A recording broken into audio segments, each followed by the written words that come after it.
TV one के निहायत दिलचस्प ड्रामों और एंटरटेनमेंट से भरपूर शोज किसी भी वक्त देखने के लिए हमारी वेबसाइट विजिट करें या हमारे यूट्यूब चैनल को सब्सक्राइब करें और बेल आइकॉन पर क्लिक करें।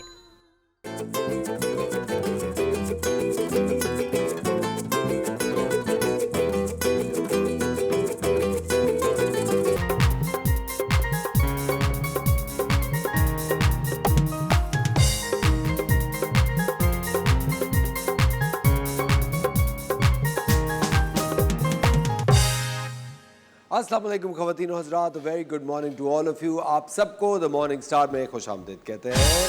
और आज सुबह सुबह हमारे साथ हैं हुमैरा नाज और chef Nouri. Good morning. Good morning, अस्सलाम वालेकुम। अस्सलाम वालेकुम। कैसे हैं? खैरियत से हुमैरा?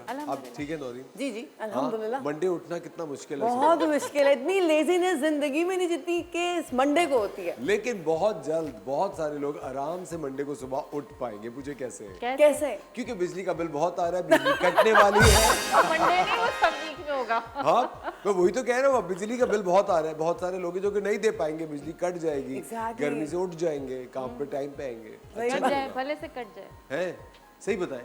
बिल्कुल ऐसे एहतजाज ऐसे ही होगा। ओ हुमैरा, लेकिन आप तैयार है बगैर बिजली के रह सकती हैं? मैं तैयार हूँ। अच्छा, मैं सिर्फ ये सोच रहा था नौरीन कि कौन कौन सी ऐसी चीजें जिन पे हम लोग बिजली की वजह से बहुत ज्यादा डिपेंडेंट है। एक तो मोबाइल फोन है, बिल्कुल ठीक है, जो चार्ज करना पड़ता है। और क्या चीजें हो सकती नहीं, हैं? उसके लिए भी ऑप्शन है आपके पास। क्या? आपके पास पावर बैंक है, वो सोलर में मिलते हैं। अच्छा, सोलर पावर बैंक मेरे मिल पास रहे है। हैं? वेरी गुड, सही बताया बाकी में। अरे वाह। और अच्छा, और हम बिजली के बगैर, अच्छा अगर देखें, अगर किसी के पास सोलर पावर बैंक है और उसका फोन चल रहा है तो वो हमारा शो तो मोबाइल पे देख सकते हैं। देख सकते हैं। तुम्हारी गाड़ी चलती रही। हाँ बिल्कुल। आयरन इस्त्री जरूरी है। मैं कपड़े बगैर इस्त्री के पहनता हूँ। हाँ नहीं, वो आता है ना, चूल्हे पे रख के हम फ्राइंग पैन को उससे कपड़े। लेकिन सुनिए, अगर गैस नहीं है फिर मैंने बताया कि इस्त्री कैसे करते हैं। हुमैरा, असफर, अगर गैस नहीं है तो फिर चूल्हे पे क्या जलेगा? पंखा? नहीं, गैस तो गैस की ऑन। अभी हम बिजली की बात करें ना। नहीं, वो कह रहे ना इस्त्री अगर हम वहाँ चूल्हे पे रख दे तो हाँ, उसमें गैस होगी तो चूल्हे पे रखेंगे ना। गैस कौन सी है? ना बिजली है ना गैस है। लेकिन अगर सुने, और बिजली पे कौन कौन सी चीजें जिस पे आप डिपेंडेंट है बताएं? माइक्रोवेव है, उसकी भी कोई परवाह नहीं, उसकी भी परवाह नहीं। फ्रिज है। फ्रिज है। फ्रिज है। लेकिन हमारे नेबर कंट्री में आपको पता है कि मिट्टी से जो आपको बहुत सारे यूटेंसिल भी बनाए उन्होंने, और फ्रिज भी बनाया है मिट्टी से। जी, मिट्टी का फ्रिज है। ठंडा रहता है खाना? ठंडा रहता है। उन्होंने कुछ कूलिंग का सिस्टम इस तरह रखा हुआ है कि उसमें पानी डाल के रखना पड़ता है और वो फ्रिज में 24 घंटे चीजें रहती लेकिन हैं। हमारा देखिए, फ्रिज तो बेसिकली एक स्टोरेज की जगह है ना, कि कुछ बच जाए तो आप फ्रिज में रख लेकिन अगर आपको पता है कि अगर आप स्टोरेज वाली चीजें खा रहे हैं, उसी से आपको सेहत आपकी बिगड़ती है। अगर आपके पास फ्रिज नहीं होगा तो आपकी सेहत बहुत अच्छी होगी, बेहतर हो जाएगी। जैसे पुराने जमाने में होता था। यस। वो सुराहियों में, मटकों में पानी। एक छोटा सा आपको, मुझे अपने बचपन में दादा दादी का याद है कि वो छोटा सा एक कबर्ड टाइप की होती थी जिसमें जालियां लगी होती थी और उसमें वो खाना रखा जाता था ताकि कुछ रोटी बच गई है या वो रोटी के लिए तो ऊपर एक लटका देते थे, वो होता था। तो मुझे याद है थोड़ा थोड़ा सा कि ये ऐसी चीजें होती थी, लेकिन यहाँ नहीं। मैंने बराबर कब से जी रही हैं? बहुत पुरानी हो गई, तो लगती नहीं हूँ। लेकिन मैंने जो बोल रही है ना, वो जो ड्राई करते हैं मीट को, तो वो बैंकॉक में तो हर जगह यही होता है कि वो जो मीट ड्राई होता है, प्रॉन्स होते हैं, लॉबस्टर्स का मीट होता है, सब ड्राई करते लटका देते हैं। तो ये पुराने जमाने में। एक तो मुझे इतनी जेलसी होती है हर वक्त किसी बाहर मुल्क का इनका पासपोर्ट जब्त कराऊं। नहीं, तो कहने का मकसद ये है कि हम पिछले दौर में वापस चले गए। सही कह रही है। हम चले गए हैं जो पिछला दौर था और हमने कोई तरक्की नहीं की। और हमारा मुझे ऐसा लगता है कि अगर बिजली, अगर मैं ज़ाती तौर पे सोच रहा था ना कि कौन सी चीज़ें जो ज़रूर होनी चाहिए जो बिजली पे डिपेंडेंट है, वो पानी की मोटर है। पानी की अगर पानी नहीं घर में चढ़ेगा तो फिर सही फिर वो टंकियों से ऐसे वक्त हो जाता है। छोटे से ब्रेक के बाद हमारा नाज आपको बहुत ही जबरदस्त रेमेडीज बताने वाली है। कहीं मत जाएगा, हम मिलते हैं आपसे थोड़ी सी देर में।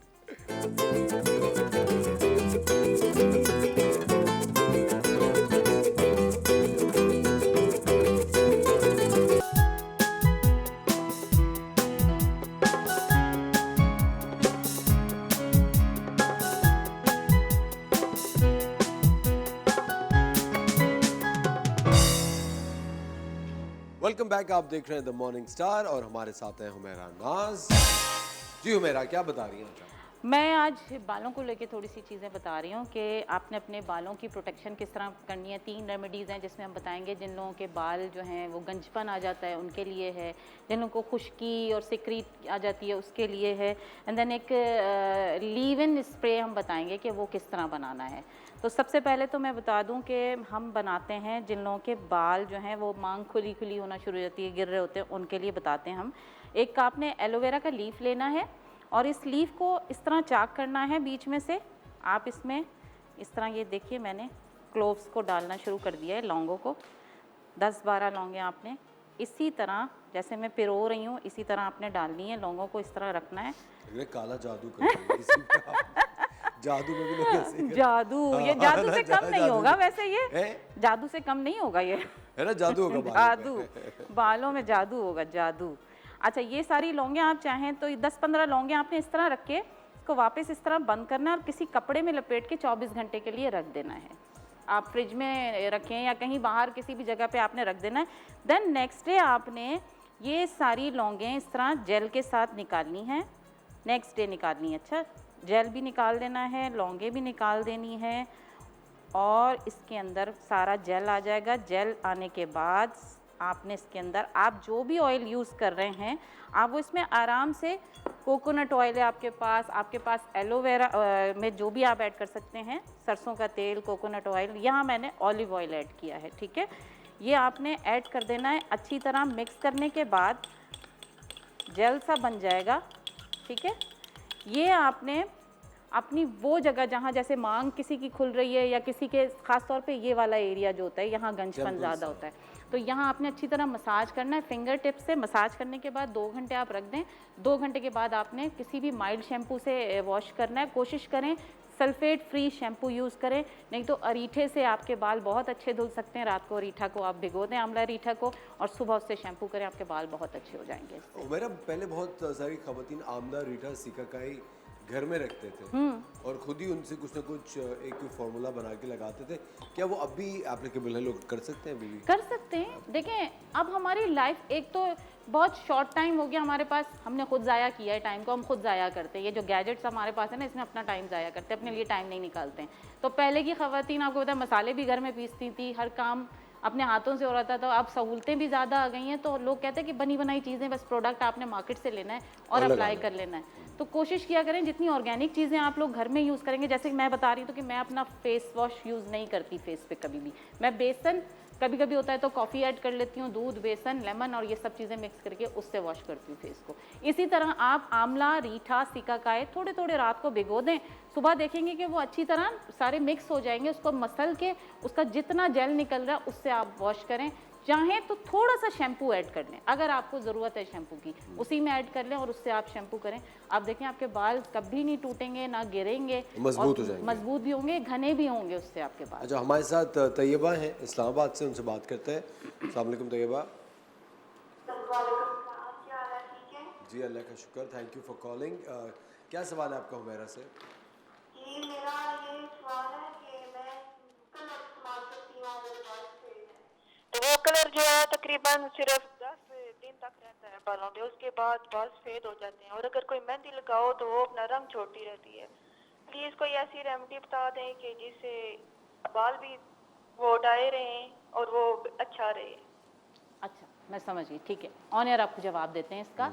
देखिए, इन्होंने कहा मेहंदी लगाते हैं तो बाल, ज़ाहिर है मेहंदी लगाने से, सिर्फ मेहंदी लगाएंगे तो बाल ऑरेंज कलर भी छोड़ेंगे, दूसरा ये कि बाल ड्राई भी होगा खाली मेहंदी लगाने से। तो इन्होंने क्या करना है, आपने लेना है यही आंवला, रीठा, सिकाकाई इक्वल क्वांटिटी में लेंगे आप लोग। इसके अंदर आपने दंदासा लेना है, जितनी क्वांटिटी का आपने आंवला लिया है उसका आधा आपने क्वांटिटी दंदासा लेना है। ये पाउडर बनाना होगा। थोड़ी सी इसमें माश की दाल ऐड कीजिए, सूखे नींबू आते हैं, 1 आध लेमन आप इसमें डालिए, और आप इसके अंदर डालेंगे रतन जोत, थोड़ा सा आता है, बाल छड़ भी आता है, रतन जोत एंड बाल छड़। ये तमाम चीज़ों को आपने इक्वल क्वांटिटी में लेना है, लेकिन इसमें लेमन कम डालना है और जो चीज़ें मैंने बताई, माश की दाल कम डालनी है। तो ये डाल के पीस लें ये पाउडर। आप चाहें तो ऑयल में मिक्स करके लगाएं, आप चाहें तो मेहंदी की तरह लगाएं। और ये जब आप रूट्स में लगाएंगे तो जो दंदासे का कलर है ना वो आपका ब्राउनिश शेड में आएगा। चाहें तो इसमें थोड़ी सी मेहंदी पाउडर भी ऐड कर सकते हैं, लेकिन इससे आपका जो कलर है वो ऑरेंज शेड पे नहीं आएगा। दंदासे का जो ब्राउनिश शेड होता है वो आपके बालों में आना शुरू हो जाएगा। तो डाई आपको यूज़ करने की ज़रूरत ही नहीं है फिर। हुमैरा नाज हमारे साथ यहाँ मौजूद है। अगर आप बात करना चाहते हो तो आप कॉल कर सकते हैं। हम ले रहे हैं एक छोटा सा ब्रेक और मिलते हैं आपसे थोड़ी सी देर बाद।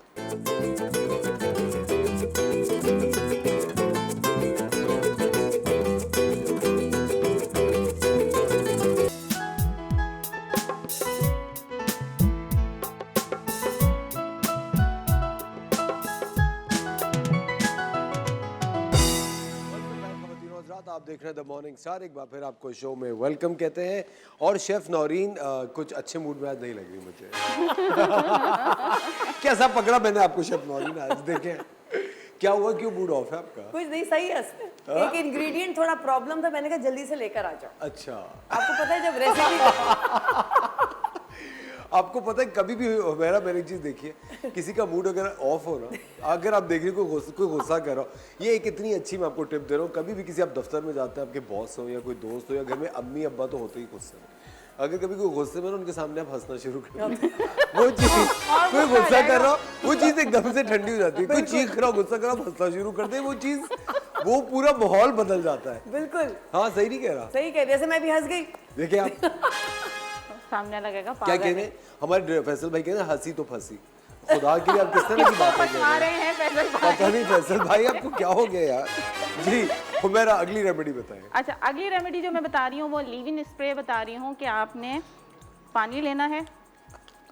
पानी हर घर में मौजूद होता है, वैसे तो आजकल नहीं आ रहा लेकिन हर घर में मौजूद होता है। जी। अच्छा, पानी लेने के बाद आप इस पानी में ऐड करेंगे,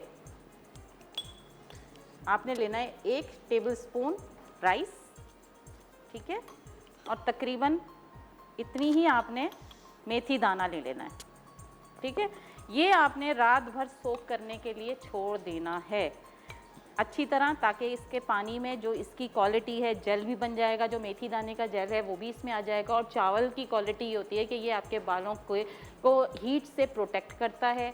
आपकी जितनी भी डर्ट वगैरह है ये इससे प्रोटेक्शन मिलेगी इस लिव इन स्प्रे से। आपने इसको बॉटल में डाल लेना है। आपके पास कोई भी स्प्रे बॉटल मौजूद हो, आप इस पानी को सुबह उठ के इस बॉटल में डाल लें और इस पानी को आप स्प्रे करेंगे रूट्स के अंदर खास तौर पे। सोते हुए दिन में कब? नहीं, दिन में आप बाहर निकल रहे हैं ना, आप जा रहे हैं, आपने स्प्रे किया, बालों में स्प्रे किया, जैसे आपकी मांग है ना ये इस तरह आपने स्प्रे किया, पूरे रूट्स खोल के कर लें, ताकि जो हमारी ये जो एनवायरनमेंट है ना इसमें डर्ट बहुत ज़्यादा होती है, जिसकी वजह से क्या होता है। मैं एक मिसाल देती थी कि हमारे वहाँ पहले कभी बाल नहीं गिरता था। क्यों नहीं गिरता था? क्योंकि इतनी गाड़ियाँ नहीं थी।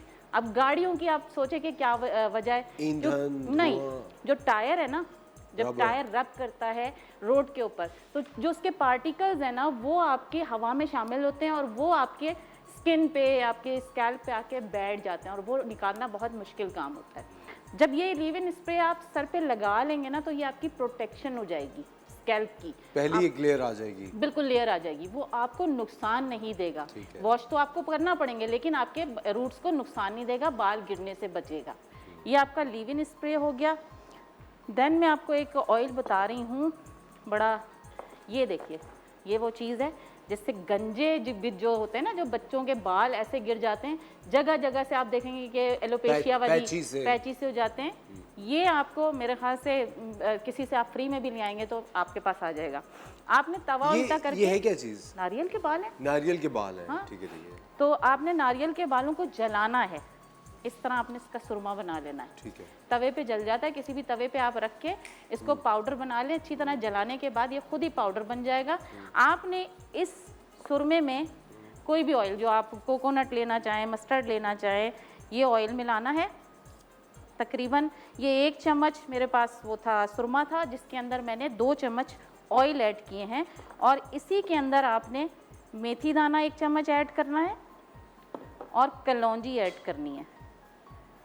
ये भी आपने ऑयल बना के छोड़ देना है। इसको अगर आप धूप में रखेंगे इस ऑयल को बना के, तो ये सारी इसकी जो जितनी भी क्वालिटीज़ है ना वो ऑयल के अंदर आ जाएंगी। छान लें भले या बॉटल में छोड़ दें इस सारी चीज़ों को, और वो ऑयल आप यूज़ करेंगे तो आपके बाल भी काले होना शुरू हो जाएंगे जो वक्त से पहले वाइट हो गए, लेकिन अगर आपने केमिकल ना लगाया हो तो आपके बाल काले होना शुरू हो जाएंगे, आपके बाल बढ़ेंगे भी, और आपकी ये खुश्की, सिकरी, ये सारी बालों में से खत्म हो जाएगी। बहुत लोगों को हाँ, बहुत लोगों को इचिंग होती है और बहुत लोगों की स्कैल्प सेंसिटिव होती है। ये सेंसिटिविटी को भी खत्म करेगा। मेरा ये जब ऑयल लगा लें कितनी देर छोड़े से? देखिए, कोई भी ऑयलिंग आप करते हैं 2 घंटा मेरे ख्याल से इनफ है। ये सारी रात लगा के रखना, इसका कोई कॉन्सेप्ट अब नहीं रहा है, क्योंकि आप ऑयल लगा के अच्छी तरह जब उसको मसाज करेंगे ना, जो क्वालिटी मसाज के अंदर है वो किसी में भी नहीं है। आपने ये फिंगर टिप्स जो है ना, इसी के अंदर वो हीट्स होती हैं जो आपको एब्जॉर्बन में आसानी पैदा करती है। और सुने, फिर धोएं किससे? किसी भी माइल्ड शैम्पू से, या मैंने जैसे अभी बताया आंवला रीठा, और उसके अंदर थोड़ा सा शैम्पू ऐड कर लें और उसके बाद उससे करें। देखिए, शैम्पू हमेशा वो यूज करें जिसमें झाग ज्यादा ना बने। और आपको पता है चेहरा और बाल जब आप धो रहे होते हैं तो साइकोलॉजिकली आपको लगता है झाग ज्यादा बन रहा है तो ज्यादा साफ हो गया।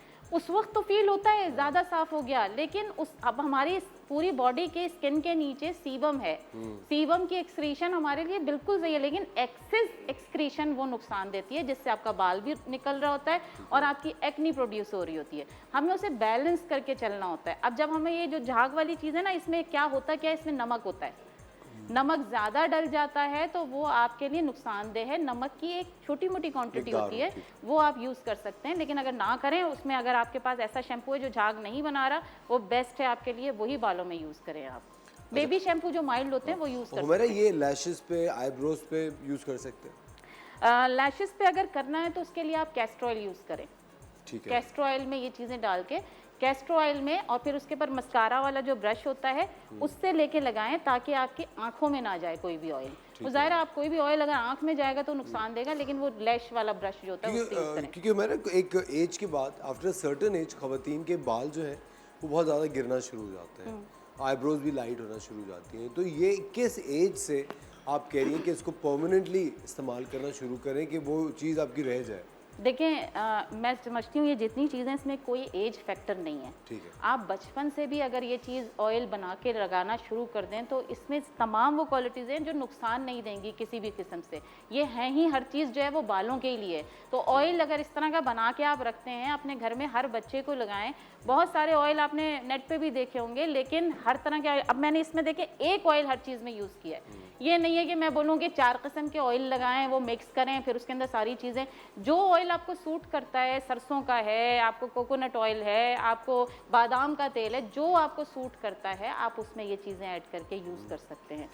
ठीक है। हुमैरा, जिस तरह लोग कहते हैं कि एक शैम्पू को ज़्यादा अरसे तक यूज़ नहीं करना चाहिए, आपके सर इम्यून हो जाता है, फिर वो असर नहीं करता, तो ऑयल्स का भी क्या इसी तरह है कि बहुत सारे लोग हैं जो कि एक ही ऑयल लेते हैं और वो सारा साल वही इस्तेमाल करते रहते हैं? नहीं, मैं ऑयल का नहीं समझती हूँ, क्योंकि हमने अपने बचपन से देखा हुआ है, हमारे अब्बा तो एक ही ऑयल लगाते थे और वो घने बाल थे हमारे अब्बा के, और हमेशा घने रहे, वो उन्होंने हमेशा एक ही ऑयल लगाया। हमने भी एक ही ऑयल यूज़ किया, एक नहीं 2 कह सकती हूँ, क्योंकि सरसों का तेल और कोकोनट ऑयल, ये 2 ऐसे ऑयल हैं जो माइल्ड होते हैं, ये किसी को नुकसान नहीं देते हैं, ये आप लगा सकते हैं। हाँ, शैम्पू की बात इसलिए आती है कि शैम्पू में केमिकल्स होते हैं अलग अलग टाइप के, ठीक है ना। अब आप एक ही शैम्पू को यूज टू ना बनाएं अपने बालों का, हम यूज टू की बात करते हैं कि यूज टू ना बनाएं उसको, थोड़ी थोड़े वक्फे से आप चेंज करते रहें। और ये सिर्फ शैम्पू के लिए नहीं है, आपकी क्रीम, आपका फेस वॉश, आपकी स्किन पे जो भी चीज़ अप्लाई हो रही है, खास तौर पे फेस पे, तो इसको आप जो है चेंज करते रहा करें। जबरदस्त Humaira, thank you very much, बहुत बहुत शुक्रिया। ख़वातीन और हज़रात, वक्त हो जाता है एक छोटे से ब्रेक का, मिलते हैं आपसे ब्रेक के बाद।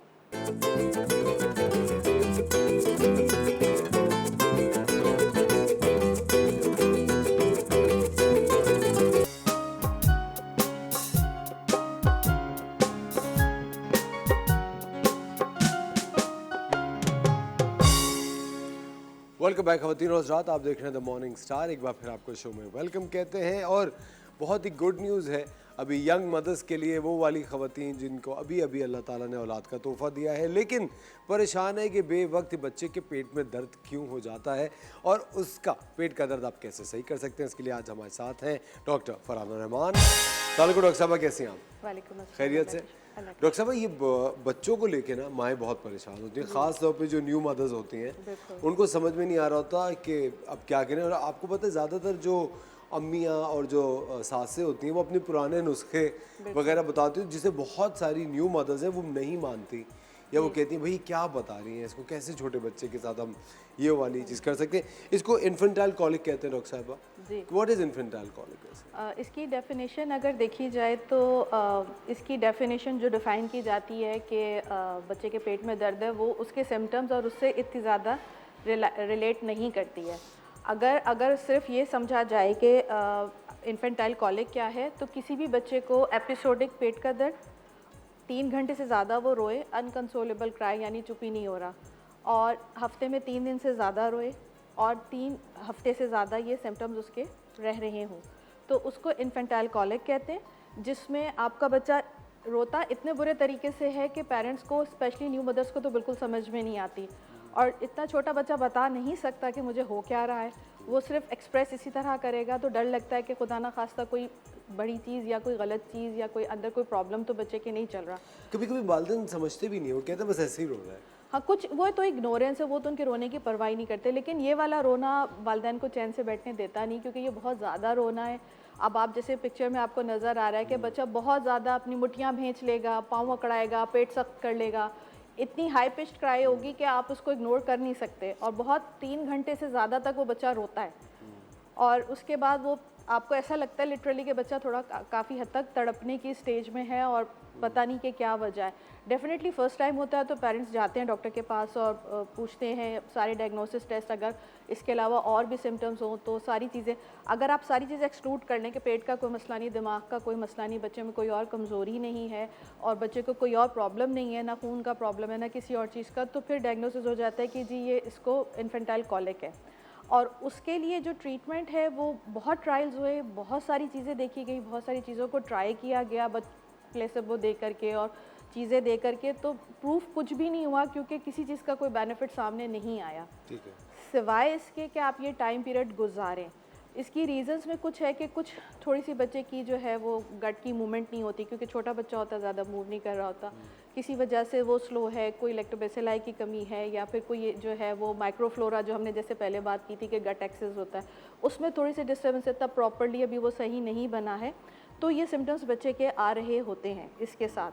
तो इसके साथ मिथ्स बहुत सारी जुड़ी हुई हैं, बहुत सारी चीज़ें, शहद दे दो, ग्रैप वाटर दे दो, सौंफ का पानी दे दो, ज़ीरे का पानी दे दो, हर चीज़ ट्राई कर ली है, हालांकि इतना ज़्यादा लोग इन सारी चीज़ों को वैसे भी नहीं मान रहे होते, लेकिन फिर भी ट्राई की गई।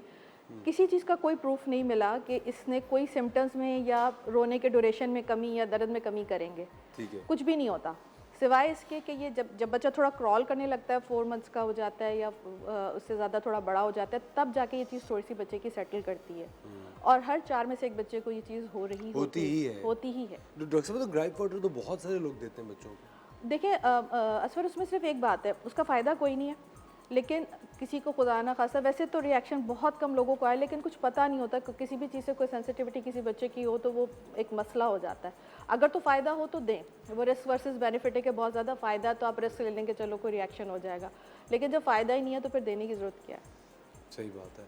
तो डॉक्टर साहब, अभी अगर ये छोटा बच्चा होता है इतना, अब वो रो रहा है, कुछ कर रहा है, अब कोई भी खातून अगर देख रही हैं टीवी पे और उनके बच्चे का मसला, उनको क्या करना चाहिए?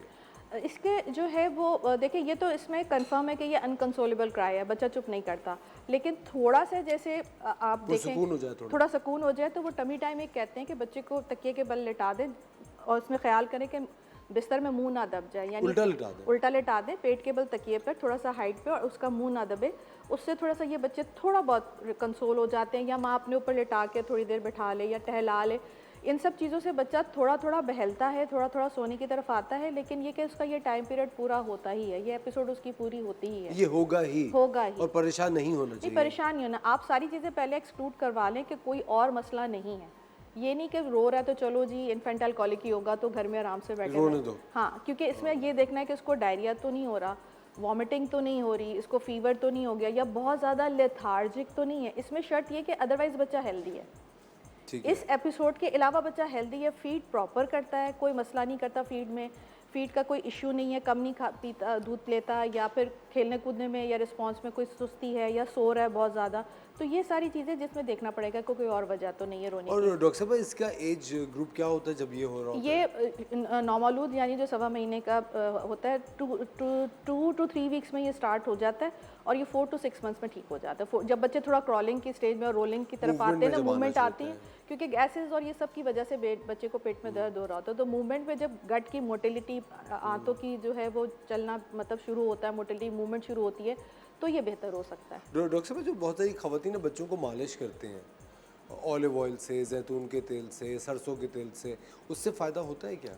इसमें उसका भी कोई प्रूफ नहीं मिला, नहीं उसमें कोई फ़ायदा सॉडलिंग से, मालिश से, कैरोप्रैक्टिक से, किसी से कुछ नहीं मिला। वो है कि आप नॉर्मल बच्चे की ग्रोथ के लिए, ब्लड सर्कुलेशन के लिए आप नॉर्मल मालिश करें। लेकिन डॉक्टर साहब जो आपकी साइंस है एलोपैथी, इसके अंदर क्या है, इस चीज़ की वैल्यू है कि मालिश करनी चाहिए? बहुत सारे लोग हैं जो बच्चों को गंजा भी नहीं कराते, सर पे ऑयलिंग भी नहीं करते, वो कहते नहीं भाई नेचुरली ऑयल अंदर होता है सर के। नहीं देखिए, गंजा तो एक मतलब सुन्नत है, वो करनी चाहिए, उसका कोई ताल्लुक नहीं है, क्योंकि वो तो अपनी एक नेचुरल, बच्चा ग्रोइंग एज में तो हर चीज़ उसकी बन रही है और वो अडेप्टेशन उसमें आती जाती है। मालिश का जो सिर्फ अगर साइंटिफिकली देखें तो सिवाय इसके ब्लड सर्कुलेशन थोड़ी बच्चे की अच्छी हो जाती है। अदरवाइज़ आप कहें कि जिनकी मालिश नहीं होती वो अच्छा ग्रो नहीं करते, ऐसा कोई मतलब कोई प्रूफ ऐसा है नहीं है। सब बच्चे अपने हिसाब से, डाइट अच्छी होनी चाहिए और मूवमेंट्स अच्छी होनी चाहिए, बच्चे के माइलस्टोन सही होने चाहिए, टाइम पे वो दांत निकाल रहा है, बैठ रहा है, बात कर रहा है, ये सारी चीज़ें इंपॉर्टेंट है कि ये वो बच्चा टाइम पे कर रहा है कि नहीं कर रहा। अच्छा डॉक्टर साहब, अगर कभी कोई बच्चा है जो कि इस तरह रो रहा है और उसको फीवर भी इसके साथ हो रहा है, तो फिर कोई और प्रॉब्लम होगी? जी, फिर इन्फेक्शन की वजह हो सकती है उसके रोने की, ज़रूरी नहीं कि उसको इन्फेंटाइल कॉलिक ही हो रहा हो, या अगर उसको पेट का ही कोई इन्फेक्शन हो रहा है तो वो उसका दर्द की वजह से रो रहा है, तो वो फिर उसको रूल आउट करवाना, दिखाना और एंटीबायोटिक्स अगर ज़रूरत है तो वो एक अलग चीज़ है। वही ना कि इसमें अदरवाइज़ बच्चा हेल्दी हो तो फिर हम आप कहेंगे।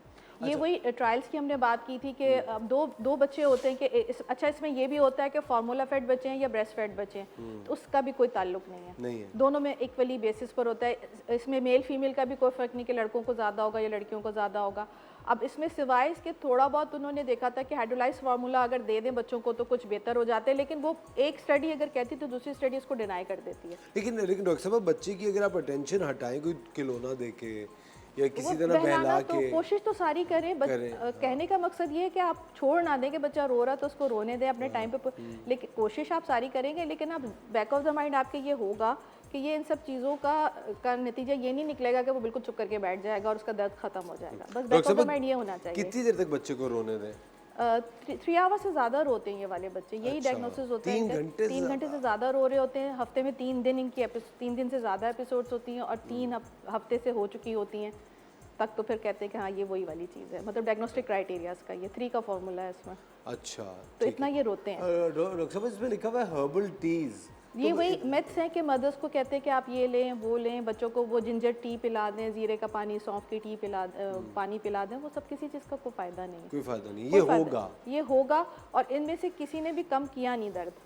अच्छा, मतलब 2 चीज़ें होती कि या तो एपिसोड्स कम हो जाएं या दर्द की ड्यूरेशन कम हो जाए। अगर 4 बच्चों की तो 10 बच्चों की नहीं की, तो इसलिए इसका कोई प्रूवन वो नहीं निकला कि आप ये कर लें। सिवाय इसके कि अगर थोड़ा बहुत अगर मदर अपने ख्याल रखने में ये कर सकती हैं कि जो एलर्जेंस, जैसे छोटे बच्चों को एग एलर्जी और काउ मिल्क से एलर्जी होती है, तो जब तक बच्चों को ये प्रॉब्लम है तो इस तरह की चीज़ें मदर अवॉइड कर सकती हैं कुछ टाइम तक, जब तक कि बच्चे इस चीज़ से निकल ना आए। अच्छा डॉक्टर साहब, इसके बाद कोई स्किन इन्फेक्शन या कोई इसका कोई आगे जाके कोई रेपरकशन तो नहीं होता? नहीं, ये ख़त्म हो जाता है, ये अपने टाइम पे ख़त्म हो जाता है। 4 to 6 मंथ्स के बाद ठीक हो जाता है, अरे क्योंकि बहुत ही मूवमेंट आ normal जाती है और डाइजेशन सही हो जाती है, बच्चों की प्रॉपर हो जाती है। अच्छा, ये ना मूवमेंट की वजह से होता हाँ, क्योंकि कुछ यही रीज़न है कि डिसमोटिलिटी है गट की, या कोई माइक्रोफ्लोरा कम है, या उसकी अभी सही नहीं बना, तो इस तरह की रीजंस की वजह से थोड़ा बहुत हो सकता है। ज़बरदस्त। ख़वातीन और हज़रात, डॉक्टर फरहाना हमारे साथ यहाँ मौजूद हैं। अगर आप डॉक्टर फरहाना से बात करना चाहते हैं तो आप कॉल करके अपने बच्चे का जो प्रॉब्लम है वो डिस्कस कर सकते हैं। वक्त हो जाता है एक छोटे से ब्रेक का, मिलते हैं आपसे ब्रेक के बाद।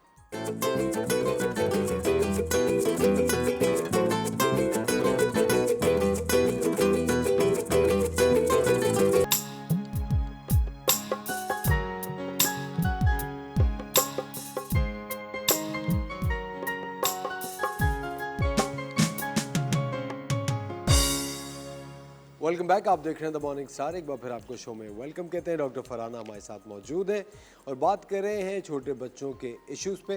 डॉक्टर साहब, बेड वेटिंग का एक बड़ा इशू होता है जो कि कहा जाता है कि एक एज तक वो रिकवर हो जाता है, उसको कवर कर लिया जाता है, लेकिन कुछ बच्चे होते हैं जो कि 14 साल तक, 12, 13, 14 साल तक उनको मसला जारी रहता है। इसकी क्या वजह होती है? प्राइमरी शुरू से पैदाइशी बच्चा कभी ड्राई नहीं हुआ।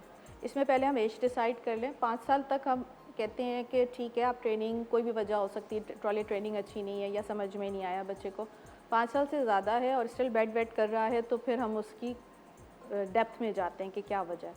शुरू से ही कभी उसने बेड को ड्राई नहीं रखा तो वो प्राइमरी कॉज होगी। सेकेंडरी कॉजेज़ में जैसे स्क्रीन पे नज़र आ रहा है कि ये हमें एक्सक्लूड करनी है। इसमें कोई पैथोलॉजी मिलनी चाहिए, यानी कोई आपके स्ट्रक्चरल एब्नॉर्मलिटी है, कोई किडनीज़ का इशू है, कोई ब्रेन से इम्पल्सेस नहीं आ रही, सिग्नल सही नहीं जा रहे, इस तरह कोई बच्चे को पैदाइशी शुगर का मसला तो नहीं, यूरिनरी ट्रैक का यानी पेशाब का कोई इन्फेक्शन तो नहीं है, या फिर कोई और ऐसी वजह जिसकी वजह से ये हो सकता है। मसल की वीकनेस है, वो मतलब वो अपने रोक नहीं पाता और लीक हो जाता है उसको शाम में। इसका मकसद ये है कि बग़ैर सोचे समझे जो है वो रात को इनवॉलंटरी उसका जो है वो बेड वेट हो गया, उसको नहीं पता चला लेकिन वो बेड वेट कर रहा है। अब इसमें जो सबसे ज़्यादा इम्पॉर्टेंट चीज़ है जो इस प्रोग्राम के थ्रू मैं बताना चाहती हूँ पेरेंट्स को, कि उनका इस पर रिएक्शन क्या होना चाहिए। डेफिनेटली कोई कॉज है तो उसकी तरफ वो जा रहे हैं, ट्रीटमेंट हो रही। अगर कोई कॉज नहीं है तो उसमें सबसे पहले तो ये कि टॉयलेट ट्रेनिंग कैसी हुई, प्रॉपर हुई कि नहीं हुई।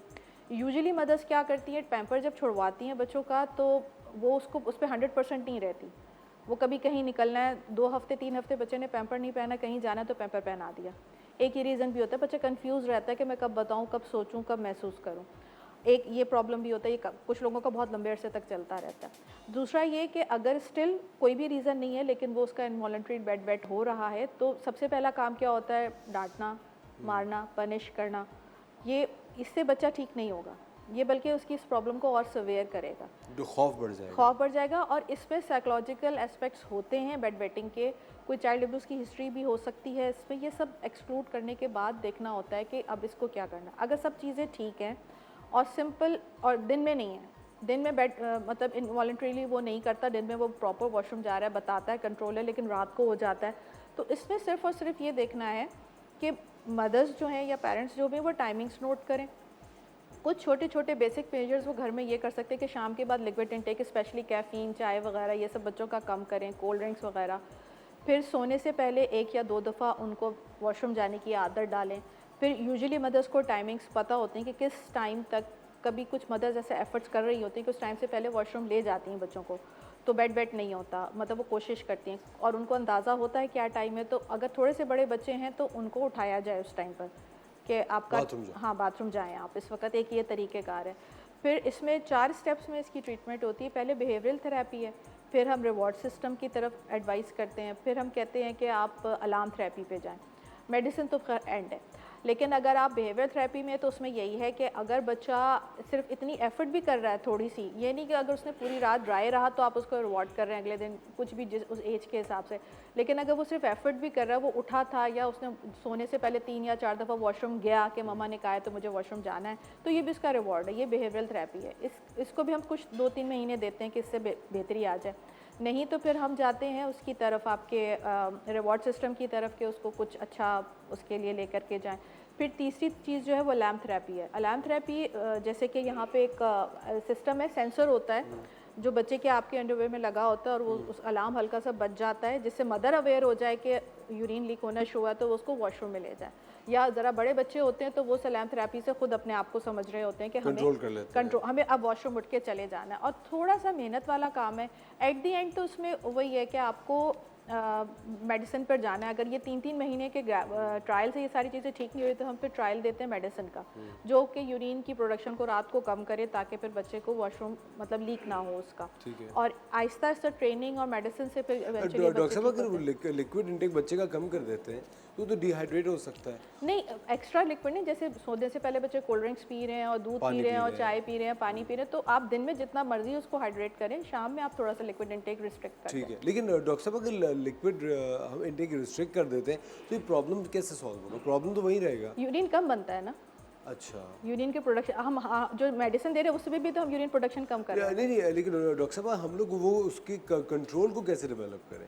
कंट्रोल देखिए कंट्रोल का तरीकाकार ये है ना कि जब बच्चे को एक तो अलार्म थेरेपी से उसका सेंस बन रहा है ना कि मुझे वॉशरूम जाना है, और अगर वो वॉशरूम चला गया है तो अगर यूरिन की प्रोडक्शन ही नहीं हो रही तो उसको सेंसिटिविटी और जो आपका इनवॉलंटरी कंट्रोल है कि सेंसेस आए कि जी आपने ब्लैडर ने स्पिंचर ने खुल जाना है और यूरिन बाहर लीक होना है, तो वो प्रोसेस पीछे से रुक रहा है ना। प्रोडक्शन कम है, यूरिन है ही नहीं इतना कि वो आपको जाके इरिटेट करे ब्लैडर को कि जी हमने बाहर जाना है। बेसिकली इसमें लीकेज नहीं है, होल बस ये कि मसल्स पे कंट्रोल इनवॉलंटरी, जब स्पिंचर को खुलना है तब नहीं खुल रहा, और जब मतलब ये कि अभी नहीं खुलना था, रात का वक्त है तो लेकिन वो खुल गया स्पिंचर और यूरिन लीक कर गया। क्योंकि दिन में वो बच्चा कंट्रोल कर रहा है ना, दिन में वो वॉशरूम अपने हिसाब से जा रहा है, दिन में वेट नहीं हो रहा, कपड़े नहीं गीले कर रहा, रात में सिर्फ उसको मसला हो रहा है। अच्छा डॉक्टर साहब, ये है pathological wellbeing and motivation, ability to wake up, adequate function, bladder capacity, ये अलार्म थेरेपी है। ये अलार्म थेरेपी है जी बिल्कुल। और डॉक्टर साहब भाई ये क्या है? ये मेडिसिन है इनकी। हाँ, एंटी डायरेटिक, मतलब ये 3 तरीके हैं। पहले तो हमने उसकी बिहेवियरल थेरेपी कर ली, रिवॉर्ड सिस्टम से उसको देख लिया, फिर हमने उसको अलार्म थेरेपी पे रखा। या तो पेरेंट्स अलर्ट होंगे उस टाइम लेके जाएंगे, ये बच्चा थोड़ा बड़ा है तो वो खुद उठ के चला जाएगा। प्लस ये कि फिर अब जब सारा कुछ फेल हो जाए तो फिर हम मेडिसिन पे ले आते हैं उसको, फिर मेडिसिन देनी पड़ती है। अच्छा जबरदस्त, अगला स्लाइड दिखाइएगा।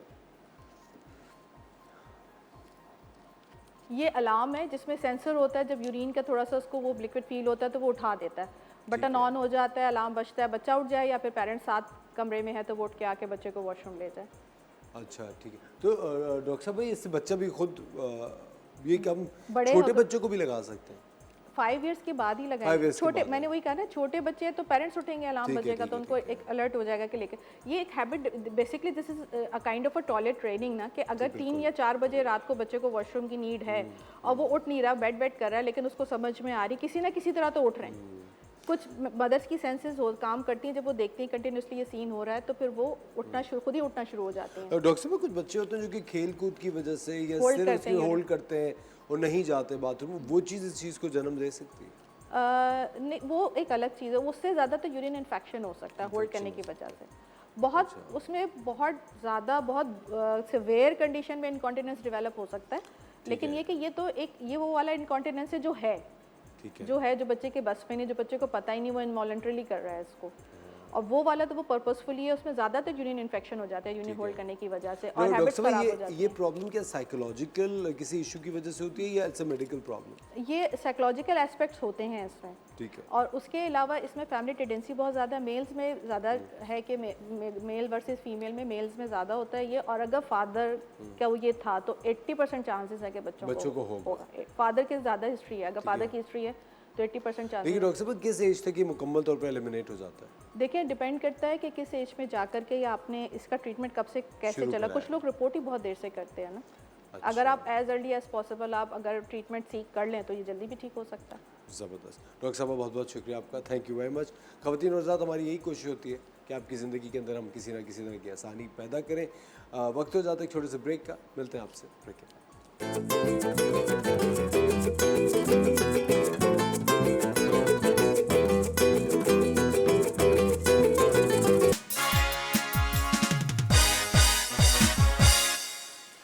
वेलकम बैक ख़वातीन और हज़रात, आप देख रहे हैं द मॉर्निंग स्टार। वक्त हो जाता है फिटनेस का, चल के फिटनेस देखते हैं। अस्सलाम वालेकुम, मैं हूं योगी वजाहत। कहते हैं कि दिल नहीं दुखाना चाहिए किसी का भी और अपना भी। जी हाँ, बाज़ दफ़ा हम अपना दिल इतना दुखाते हैं कि दिल दुखते दुखते एक मर्ज़ में मुब्तला हो जाता है। कहते हैं ना कि दर्द दिल के वास्ते पैदा किया इंसान को, लेकिन दिल का दर्द जो है वो बहुत ही नुकसानदेह है, और उसके लिए आपको ज़ाती तौर पे मैं कहूँगा कि डॉक्टर से रुजू करना चाहिए। बार बार ये नहीं कहना चाहिए कि जी हाथ में दर्द हो रहा है, अगर इस साइड पे दर्द हो रहा है और बार बार आपको दर्द हो रहा है, खिंचाव सा हो रहा है, तो दिखा दीजिए। और जिन लोगों को ब्लड प्रेशर बहुत ज़्यादा है, कोलेस्ट्रॉल है, उनको तो अपना और भी ज़्यादा ख्याल रखना चाहिए। लेकिन क्योंकि यहाँ पे बात हो रही है मुतबादिल तरीक़े इलाज की या एहतियात की, जिसको हम कहते हैं योगा, और उसके साथ साथ मिला हुआ है आयुर्वेदा। आयुर्वेदा दिल के अमराज को हर्दिया रोग कहते हैं। हर्दिया कहते हैं दिल को, रोग कहते हैं बीमारी को। तो हर्दिया रोग दिल के अमराज, इसमें कुछ मखसूस चीज़ें हैं जिनका हम इस्तेमाल करते हैं। और मैं इस वक्त देखने वालों को भी कहूँगा, अपने नाज़रीन को, कि अगर आपके जानने वालों में या खुदा न खास्ता आपको कुछ ऐसा लगता है कि पल्पिटेशन हो रही है, दिल की धड़कन बहुत तेज़ी से बढ़ जाती है, बहुत जल्दी आप इफ़ेक्टेड हो जाते हैं चीज़ों से और दिल की धड़कन तेज़ होती है, तो ये बहुत पहली अलामतों में से एक होगी कि आपको एहतियात रखनी होगी। दूसरी बात, आपकी ऑक्सीजन की मकदार कितनी है। तो अगर आपके पास ऑक्सीमीटर है तो आप चेक कर लिया करें कि आपकी ऑक्सीजन कितनी है, क्योंकि ऑक्सीजन की कमी जो है वो फिर बहुत से मसाइल के साथ साथ एक और भी मसला पैदा करेगी, जिसमें दिल का भी नाम आता है, यानी हृदय रोग भी है। सो पहले तो यह है कि दिल ना दुखाएं, चाहे वो किसी का भी हो। दूसरी बात यह है कि दिल के हवाले से कुछ एहतियातें हैं। योग एक मुद्रा बताता है जिसको हृदय मुद्रा कहते हैं। ये बहुत कमाल का मुद्रा है। शहादत की उंगली को अगर हम थोड़ा सा अपनी हथेली की तरफ मोड़ लें, अंगूठे को वापस लाएं इस तरह और दोनों उंगलियों को इस तरह हम टच कर लें, तो ये मुद्रा बनता है, इसको कहते हैं हृदय मुद्रा, दिल का मुद्रा। अब इस मुद्रे को, यानी इस लॉक को जो मैंने हाथ से बनाया है, वो कैसे मैं आराम से यहाँ ला के रख दूँगा। ठीक है, अब इस हाथ को भी मैं नीचे ले जाता हूँ ताकि आप आराम से देख सकें कि हम इसको रखेंगे कहाँ। यहाँ ऐसे रखना है, आराम से इस तरह बैठना है, इस तरह बैठना है। फ़र्ज़ कीजिए हम कोई काम कर रहे हैं, तो हमने एक हाथ से मुद्रा लगाया हुआ है। मुद्रा कहते हैं लॉक को। जब कोई चीज़ यूँ लगा दें और बीच में से लॉक हो जाए, तो इसको कहते हैं मुद्रा। ठीक है, ये बहुत ज़्यादा हैं, 40 तो बड़े आराम से हैं। इस पर पाकिस्तान की सबसे पहली किताब, यानी हाथों का अंदाज़ जो है, मुद्रा, योगा में हाथों का अंदाज़, अल्हम्दुलिल्लाह मैंने लिखी है। पूरे पाकिस्तान में ये जाती है, लोग पढ़ते हैं। तो इसी का ये मुद्रा मैं आपको बता रहा हूँ। आराम से यूँ बैठ गए जी और टच कर लिया। इसके फ़वाइद क्या हैं, इसका औकात जो है, इसके दौरानिया कितना होना चाहिए, कम से कम 45 मिनट आप इसको कीजिए डेली। अगर आप डेली नहीं कर सकते तो वक्तन थोड़ा थोड़ा ब्रेक के साथ, वक्फ़ों के साथ कर लीजिए, लेकिन दिन का दौरानिया तकरीबन होना चाहिए 40-45 मिनट। और एक साथ ना करें, जैसे मैंने कहा वक्फे से कर लीजिए। अगर आप कोई काम कर रहे हैं तो एक हाथ से काम कर लिया, एक हाथ से आपने ये मुद्रा लगा लिया। अगर आप गाड़ी खुद नहीं चला रहे, बैठे हुए पीछे, तो ये लगा के बैठ सकते हैं। इसके साथ साथ आपको कुछ एहतियातें रखनी होंगी, जिसको हम योग के हवाले से भी कहते हैं। बड़ा कमाल का मुद्रा है, आसन है अपनी जगह, लेकिन ग़िज़ाओं में आपको बहुत एहतियात रखनी होगी और अपने कार्डियोलॉजिस्ट से रुजू करते रहना पड़ेगा। चिकनाई की बात अगर हो रही है तो उसका हल हमारे पास आयुर्वेद में यह है कि हम गुनगुना नीम गर्म पानी पीते हैं। ठंडा पानी बिल्कुल बंद कर दीजिए, ये नुकसानदेह है। बराए मेहरबानी मटके लाइए। वो जो मटके बनाने वाले हैं वो भी बेचारे पता नहीं कहाँ चले गए या जा रहे हैं, तो उनको भी ज़िंदा रहना है। आप उस कुमार को भी ज़िंदा रखिए, अपनी सकाफ़त को भी ज़िंदा रखिए। सुराही ले लीजिए, मटका ले लीजिए और उसका पानी पीजिए। वो पीएच लेवल पे बहुत बेहतरीन होता है। लिहाजा आपको पानी की सफाई और उसके पीएच लेवल पे परेशान नहीं होना होगा अगर आप मटके का पानी पीते हैं। तो आपने सादा पानी पीना है, लेकिन अगर वो थोड़ा सा गर्म सा हो तो बहुत अच्छा है, ये बहुत बेहतरीन काम हो जाएगा। तो पहले हमने लगाया मुद्रा। अब इसका कुछ आसन है, पोस्चर्स हैं जो कि बहुत ज़रूरी हैं, और उनमें से एक जो आसन है वो तो बहुत ही सिंपल है। इसको कहते हैं सुखासन। दिल के मरीज़ों को चाहिए कि वो कभी ना कभी शाम के वक्त, दोपहर के वक्त, दिन के वक्त, जब उसको मौका मिले, आराम से बैठें, कमर सीधी रखें और बिल्कुल रिलैक्स रहें। और इस रिलैक्सेशन में क्या करें, सांस लें और फील करें कि एनर्जी आ रही है, पूरे जिस्म में गई। और फिर आप जब एक्सेल करें तो फील करें कि बॉडी में से तमाम नेगेटिव इमोशंस, फीलिंग, थॉट्स, तमाम नेगेटिव थॉट जो हैं वो निकल के यूनिवर्स में जा रहे हैं। फिर यूनिवर्स से एनर्जी लें और फिर अपने जिस्म के अंदर कुछ देर रखें और फिर निकाल दें। लेकिन जो दिल के मरीज़ हैं उनको कम भाग या होल्ड नहीं करना है। सांस लेने के बाद रोकना नहीं है, निकालने के बाद रोकना नहीं है। तो ये एहतियात रखिएगा। सांस लीजिए, उसको जिस्म में पूरी तरह लेके जाइए, भरिए और निकाल दीजिए। अब आइए, एक और सिंपल एक्सरसाइज है जो कि बैठे बैठे होगी, और ये बहुत लाइट एक्सरसाइज है। ठीक है, आपने क्या किया, अपने दोनों हाथों को इस तरह रखा। ये एक, मैं कह सकता हूँ कि ये ताई ची से ज़्यादा ताल्लुक़ रखती है रादर देन योगा के। आराम से हाथों को यूँ रखें, एक गहरी सांस लेते हुए दोनों हाथों को इस तरह पीछे की तरफ लेके जाएं। आप देखें कि हाथ, एल्बो नीचे नहीं है, बिल्कुल लेवल पे। और निकालते हुए इसको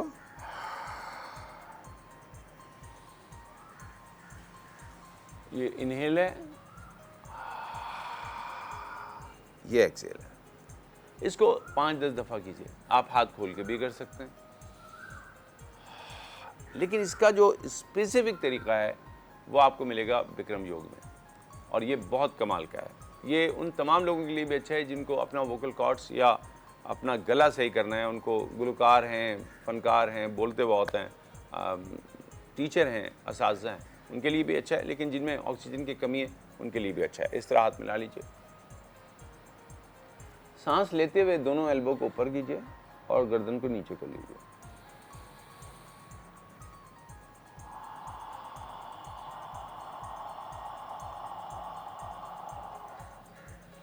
सांस निकालते हुए हमने ऊपर जाना है, सांस लेते हुए नीचे, इनहेल, और एक्सहेल करते हुए जितना गर्दन सीधी कर सकते हैं सीधे करके एक्सहेल कीजिए देर तक।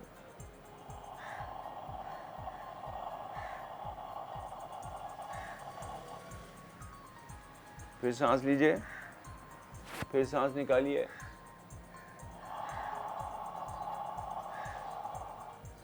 जिन लोगों को सर्वाइकल है ऑलरेडी उनके लिए मुनासिब नहीं है। ये वर्टिगो वालों के लिए तो मुनासिब हो सकती है, थोड़ी सी वर्टिगो में भी नुकसान ही करेगी क्योंकि चक्कर आएंगे, लेकिन गर्दन के अमराज में इसको इस तरह ना कीजिए, बहुत ज़्यादा स्ट्रेच करना पड़ेगा। तो फिर क्या तरीका है? बहुत आसान है, और ये भी नहीं होता तो फिर यूं कीजिए।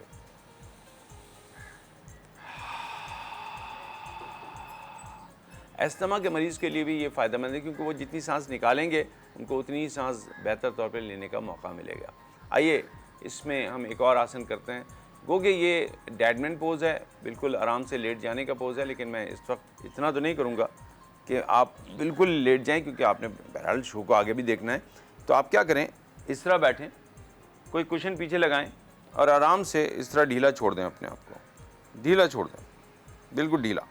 और अगर आप लेट सकते हैं शवासन में तो लेट जाएं, बिल्कुल लेट जाएं। लेकिन जब आप लेट जाएंगे तो फिर आपने एक जो प्रोसीजर करना है उसको कहते हैं योगा निंद्रा। मैं बता रहा हूँ, उसको समझ लीजिए। आराम से लेट जाएं और दोनों घुटनों को फोकस करें बंद आँखों से, और फील करें कि आपके घुटने रिलैक्स हो रहे हैं। फिर उन घुटनों के बाद अपने तलवों पे आ जाएं, फिर हील पे आ जाएं। उसके बाद फील करें कि आपके जो घुटने हैं वो रिलैक्स हो रहे हैं। फिर हिप, उसके बाद नेवल एरिया, फिर आपका हार्ट रीजन, ठीक है। उसके बाद आपके शोल्डर के बाद अपने एल्बो, रिस्ट, फिंगर्स, इसको कर लिया। फिर दोबारा शोल्डर से ऊपर आए नेक पे, नेक के बाद आइए चिन पे, lips, nose, eyes, ear, forehead and skull. अब ये लेटे लेटे करना है आराम से। जितनी चीज़ें बार बार अगर भूल जाएं घुटने को तो ये नहीं कि कूले के बाद फिर घुटने पे आ जाएं, चलना वापस है। इसको कहते हैं योगा निंद्रा। नेट पे जाइएगा, बड़े आराम से आपको ये मिल जाएगा योगा निंद्रा। जिन लोगों को हार्ट का मसला है, जिनको स्ट्रेस का मसला है, उनको अपनी ज़िंदगी में योगा निंद्रा, नींद, योग की नींद डालिए।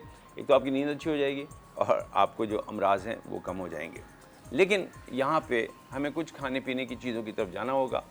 सेब का इस्तेमाल ज़रूर कीजिए, सेब का मुरब्बा ले लीजिए, और इसके साथ साथ हम योग में आंवले का मुरब्बा ज़रूर लेते हैं, आंवला लेते हैं। आंवला बहुत फ़ायदेमंद है। इसी के साथ साथ आंवला भी है, इसमें हमारा और भी बहुत सारी चीज़ें हैं, लेकिन आंवला और सेब 2 चीज़ें आपके लिए फ़ायदेमंद हैं। लेकिन अगर आप कहें कि भाई महंगाई में क्या ये आप बता रहे हैं, तो आपको बहुत सिंपल सी एक चीज़ बता देता हूँ, बहुत सादा सी। आप सांस लेने के अमल को बहुत वाज़ेह कीजिए, गहरी सांस लीजिए और गहरी सांस निकालिए। इसके साथ साथ डेली एक रूटीन बनाइए कि आप कहीं जाके पार्क में बैठें, थोड़ी देर बैठें, नेचर को देखें। आज जो दिल के अमराज हैं उनमें एक और वजह जो बड़ी है वो ये है कि हम नेचर से कट रहे हैं और हम जो कंक्रीट का जंगल है उसके अंदर बैठ रहे हैं, जिसकी वजह से हमें बहुत से मसाइल होते हैं। तो आज यहीं पे हम अपनी बात को इख्तिताम देते हैं। आज जो सबसे बेहतरीन चीज़ मैंने आपको बताई है योग के हवाले से, वो योग का मुद्रा है और एक ब्रीदिंग है। इसमें गहरी सांस लेनी है और सांस को निकालना है।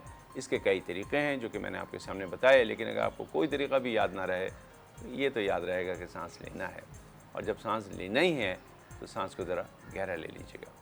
बस यहीं पे मुझे इजाज़त दीजिए, इंशाल्लाह फिर आपसे मुलाकात होगी। अल्लाह हाफिज़।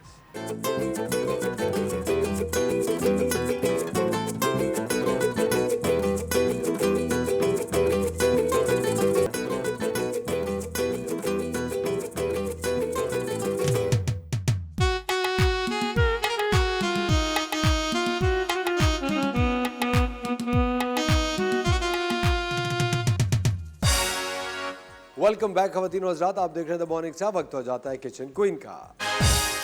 किचन रेड राइडिंग हुड का। रेड राइडिंग हुड बनी हुई है तो अस्सलाम वालेकुम, कैसे हैं असफर? वालेकुम सलाम, मैं बिल्कुल ठीक हूँ। तो अगर रेड राइडिंग हुड बनी तो डरे कि लोमड़ी ना आ जाए कहीं।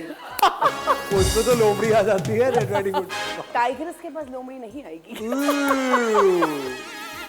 क्या बना रही हैं आज आप? आज हम बना रहे हैं peri bites. I love peri bite. Exactly, me too. और ये मेरे पास बड़ी काफ़ी दिनों से मेरे पेज पे बहुत फरमाइश आई थी कि पेरी बाइट्स बना दें। हम रेस्टोरेंट्स में इतनी महंगी महंगी खाते हैं, तो प्लीज़ शेफ हमें घर में बनाना सिखा दे। मैं कहा चले आज हम पेरी बाइट्स बना लेते हैं। मैं जो इतने दिनों से फरमाइश कर रहा हूँ उसकी कोई वैल्यू नहीं है। नहीं, आपकी भी आपके वैल्यू। पेज पे जाके कोई फरमाइश आएगी तो वो बनेगा। ठीक है, तो हम पेज के थ्रू चले जाएंगे, कोई मसला सर, हम नहीं। आपके थ्रू भी चल रहे हैं, हम पेज के थ्रू भी चल रहे हैं। हम ये सबको सिर्फ कहने साथ- की बात है। अभी इनके मुंह कभी ऐसा निकला कि आज असफर ने कहा तो मैं ये आज ये देखिए। सर, मैंने कितनी दफा इनकी फरमाइशें बनाई है, आप लोग गवाह हैं। कब हम भूल जाते हैं। प्लीज स्टार्ट करें। चले जी। अच्छा जी, अच्छा इसके लिए मैंने जो हम पेरी बाइट्स बना रहे हैं, ठीक है, वो मेरे पेज पे बड़ी काफ़ी दिनों से फरमाइश आई थी। मैं कहा चले आज हम पेरी बाइट्स बनाते हैं। इसके लिए मैंने जर्मन चिलीज़ भी ली हैं, और इसके लिए मैंने ये पेरी बाइट्स वाली जो चिलीज़ होती है मैंने ये भी ली है, ठीक है। अच्छा, मैंने इसको क्या किया हुआ है, मैंने इसको सिरके में सोक किया हुआ है 1 घंटे से। जो इसका हल्का फुल्का सा जो मिर्च एक होती है जो एक लगती है वो मुंह में, वो भी इसमें कवर हो जाएगी। थोड़ी सी खट्टी सी ये चिलीज हो जाएंगी, जैसे हम सिरके में डाल के सूप में डाल के खाते हैं, तो थोड़ा सा ये वाला कि मिर्चें कम हो जाएंगी इसकी। तो हमने इसको सोक किया हुआ है। अच्छा, इसमें जाएगा चेडर चीज़ जाएगी, और इसमें मोज़रेला चीज़ जाएगी 1-1 कप। दही है इसमें 1 टेबलस्पून। क्रीम है इसमें 3 टेबलस्पून। अच्छा, ये है गार्लिक पाउडर है इसमें, सफ़ेद मिर्च का पाउडर है, कुटी हुई लाल मिर्चें हैं, थोड़ा सा क्यूमिन पाउडर है, ब्राउन शुगर है, पेपरिका पाउडर है, सोया सॉस है इसमें, और ये जिंजर पाउडर है, ठीक है। और आपका काली मिर्च और रेड चिली पाउडर भी है, और रेड चिली फ्लेक्स भी हैं। अच्छा, ब्राउन शुगर मैं थोड़ा सा 1/4 टीस्पून ऐड करूँगी, थोड़ा सा कैरेमलाइज्ड के लिए। चिकन हमारे पास 1 चिकन ब्रेस्ट लिया था, जिसका मैंने कि इस तरह का कीमा बना लिया था, मतलब इसको ग्राइंड कर लिया था हमने। तो सबसे पहले हम इसकी स्टफिंग तैयार करते हैं। चलिए, अभी तक हम इसकी स्टफिंग तैयार कर रहे हैं, आपके सामने हम चलते हैं छोटे से ब्रेक पे, कहीं जाइएगा नहीं।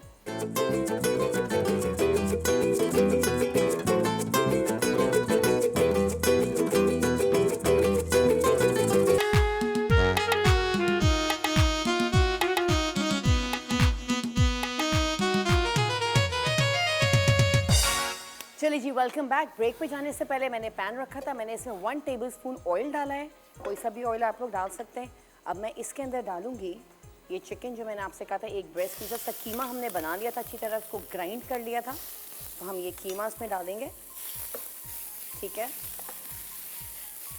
ये कीमा, हम इसकी स्टफिंग रेडी कर रहे हैं पेरी बाइट्स की। अच्छा, आप लोग इसको स्ट्रिप्स में भी काट सकते हैं, पतले पतले, आप इस पर भी आप लोग कर सकते हैं, जैसे भी आप लोगों की मर्जी। हम इसमें ये डाला हमने, ठीक है। इसका कलर चेंज होगा, फिर हम इसमें ऐड करेंगे, ये सोया सॉस है, ठीक है, इसमें ये ऐड होगा। पेपरिका पाउडर इसके अंदर जाएगा, ठीक है। आपका ये गार्लिक पाउडर इसके अंदर जाएगा। जिंजर पाउडर इसके अंदर मैं ऐड कर रही हूँ। थोड़ा सा क्यूमिन पाउडर, ज़ीरा पाउडर जिसे हम कहते हैं। कुटी हुई लाल मिर्चें इसके अंदर जाएंगी। वाइट पेपर पाउडर, सफ़ेद मिर्च का पाउडर जाएगा इसमें। थोड़ा सा लाल मिर्च का पाउडर है, क्योंकि मैंने चिली फ्लेक्स भी इसमें ऐड किया है। और ये काली मिर्च का पाउडर इसमें जाएगा। सॉल्ट हस्बे ज़रूरत, क्योंकि चीज़ हम डाल रहे हैं मोज़रेला एंड चेडर, तो वो मोज़रेला चेडर में नमक होता है, तो उससे नमक हम थोड़ा सा कम ऐड करेंगे। चलें जी, ये हुआ। इसको हम अच्छी तरह से सौटे करेंगे इस तरीके से, थोड़ा सा सौटे हो गई है। अच्छा, ये ब्राउन शुगर हम इसमें ऐड करेंगे, ठीक है, 1/4 टीस्पून। और ये है पेरी पेरी मसाला, किसी भी ब्रांड का आप लोग ले सकते हैं, तो ये इसके अंदर हम ऐड करेंगे, पेरी पेरी सॉस भी हम इसके अंदर डाल सकते हैं। मैंने आपको एक दफ़ा पेरी पेरी सॉस बनाना सिखाई थी, तो वो भी आप इसमें 1 टेबलस्पून डाल सकते हैं। अच्छा जी, ये आया हमारे पास योगर्ट, हम इसके अंदर 1 टेबलस्पून योगर्ट ऐड करेंगे ताकि हमें जो हम स्टफिंग करेंगे हरी मिर्चों में, तो फिर वो आराम से हो जाएगा। थोड़ा सा ये ग्लेज्ड किस्म का होगा, ठीक है। ये हमने डाला। अब हम इसके अंदर ऐड करेंगे क्रीम, ठीक है। ये जाएगी इसमें 2 टेबलस्पून, अराउंड 2 टेबलस्पून इस हमने क्रीम ऐड करी। बस अब हमने इसको थोड़ा सा ये ड्राई होगा, ठीक है, तो बस फिर हम इसकी स्टफिंग शुरू करेंगे। अच्छा, यहाँ पे मैंने ब्रेड क्रम्स रखे हुए, एक प्लेट में, एक में मैदा है और एक में 4 अंडे हैं जो कि मैंने बीट करके रखे हुए थे, क्योंकि हम इसको डीप फ्राई करेंगे। ये देखें कितनी अच्छी सी स्टफिंग बन गई है, क्रीम से बहुत अच्छा अरोमा आ रहा है। अच्छा, आप लोग चाहें तो इसमें 1 टीस्पून गार्लिक पेस्ट ऐड कर सकते हैं, या चॉप गार्लिक भी आप लोग ऐड कर सकते हैं। काफ़ी दिनों से मेरे पेज पे फरमाइशें आ रही थी, मैं कहा चलें यार आज हम बना ही लेते हैं पेरी बाइट्स, क्योंकि आप लोग कहीं भी रेस्टोरेंट में जाते हैं तो ये कम से कम 1000 से ज़्यादा ही की 1.5 समथिंग, ये ज़्यादा की एक प्लेट होती है जिसमें सिर्फ 6 होती हैं या 8 होती हैं। तो आप लोग ये घर में बनाइए, घर में ज़्यादा मज़े की बनेंगी, बहुत अच्छी बनेंगी। चलें जी, ये हमारी स्टफिंग भी रेडी है ऑलमोस्ट। थोड़ा सा मैं इसको और पकाऊंगी। चलें जी, अब हम इसका फ्लेम ऑफ करते हैं। अब आ जाते हैं हम अपनी मिर्चों की तरफ। देखें मैंने क्या किया हुआ है, इसको मैंने सोक किया था विनेगर के अंदर। अब मैं इसको ड्राई करूंगी। ये जो मैंने किचन टॉवल पेपर रखा हुआ है यहाँ पे, अच्छी तरह हम इसको इस पर रख देंगे ताकि जो एक्सेस इसका जो विनेगर है वो सारा इसमें आराम से एब्जॉर्ब कर ले, ठीक है। फिर हम जब इसमें स्टफिंग करेंगे तो इसका जो सिरका होगा वो एक्सेस वो सब निकला हुआ होगा, तो हम इसको इसमें अंदर सोक कर लेंगे। आराम से सारा जो एक्सेस इसका पानी है वो एब्जॉर्ब कर ले। इस तरीके से हम ये भी ले लेते हैं। हम ये उठा के नीचे रख देते हैं और ये हम और लेते हैं किचन टॉवल। और अब हमने देखें क्या करना है, इसको हमने यूं करके डबल करके यूं करके इसको हमने यूं कर देना है ताकि ये जो एक्सेस इसका जो पानी है, सिरका है, वो सारा इसके अंदर एब्जॉर्ब हो जाए। इस तरह से हमने इसको थोड़ी देर ये कर देना ताकि हम इसको अच्छी तरह एब्जॉर्ब हो जाए। और हम यहाँ आ जाते हैं, तब तक हम ऑयल गरम करते हैं। हमने फ्लेम इसका ऑन कर दिया, इसको थोड़ा प्री हीट करेंगे, ठीक है। ये हम हटा देते हैं। चलें जी, अब हम आ जाते हैं इस तरफ। अच्छे तरीके से हमने इसको अंदर, देखिए मैंने इसको मैंने हॉलो कर लिया था, अंदर से सारे इसके बीज निकाले थे। बीज पे से चीरा लगा के हमने इसको अंदर से सारे बीज निकाले ताकि हम स्टफिंग इसमें डालेंगे चीज़ के साथ। फिर हम इसको मैदे में कोट करेंगे, फिर अंडे में करेंगे, फिर ब्रेड क्रम्स में करेंगे, फिर हम इसको अंडे में करेंगे, देन अगेन ब्रेड क्रम्स करने के बाद फिर हम इसको डीप फ्राई करेंगे। अच्छा, जब भी आप कोई फ्राइड आइटम्स बनाते हैं घर में तो आप क्या करें, जैसे मैं ये बनाऊंगी, मेरे पास तो इतना टाइम नहीं होता कि मैं इसको थोड़ी देर फ्रीज़ कर लूँ।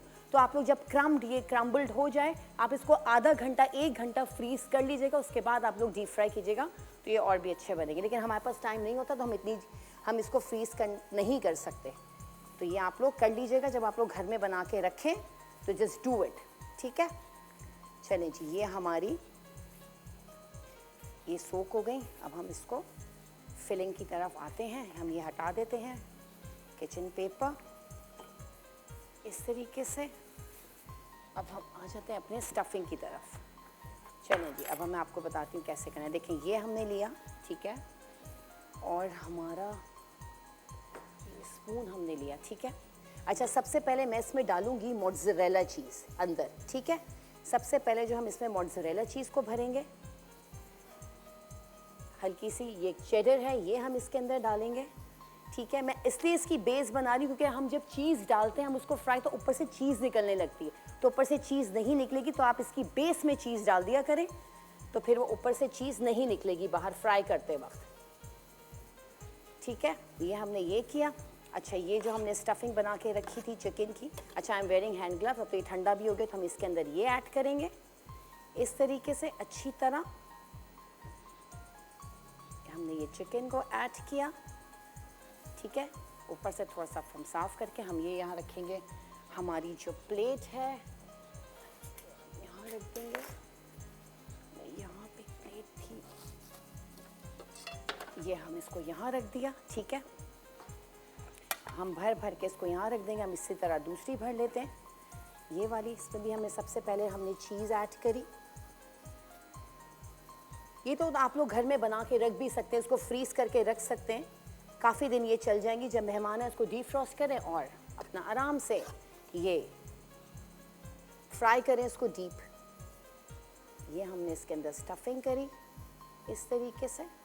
हैंड ग्लव्स पहनना नहीं भूलिएगा क्योंकि ये सारे हाथ के काम होते हैं, तो you have to wear like hygienic, उसमें हैंड ग्लव्स बहुत ज़रूरी होते हैं। चलें जी, ये हो गया, ठीक है। हमने ये दूसरी भी रख दी। थर्ड पार्ट पे आ जाते हैं। चलें पहले हम इसमें ये क्या करते हैं, हम थोड़ा सा चिकन का स्टफिंग कर लेते हैं और फिर हम ऊपर से किसी में चीज़ डाल देंगे, किसी की बेस हम चीज़ की बना देंगे।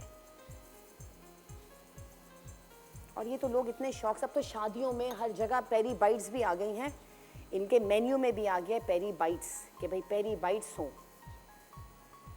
और मज़े की भी बहुत लगती हैं। एपेटाइज़र में तो ये सबसे बेस्ट है। ये हो गए, विंग्स हो गए, you know they are really good, मज़ा आता है इनको खाने में। वन बाइट होती है एंड इट्स रियली अमेजिंग, मज़ा भी आता है। बस मसाला मज़े का बना हुआ हो तो हर चीज़ मज़े की लगेगी।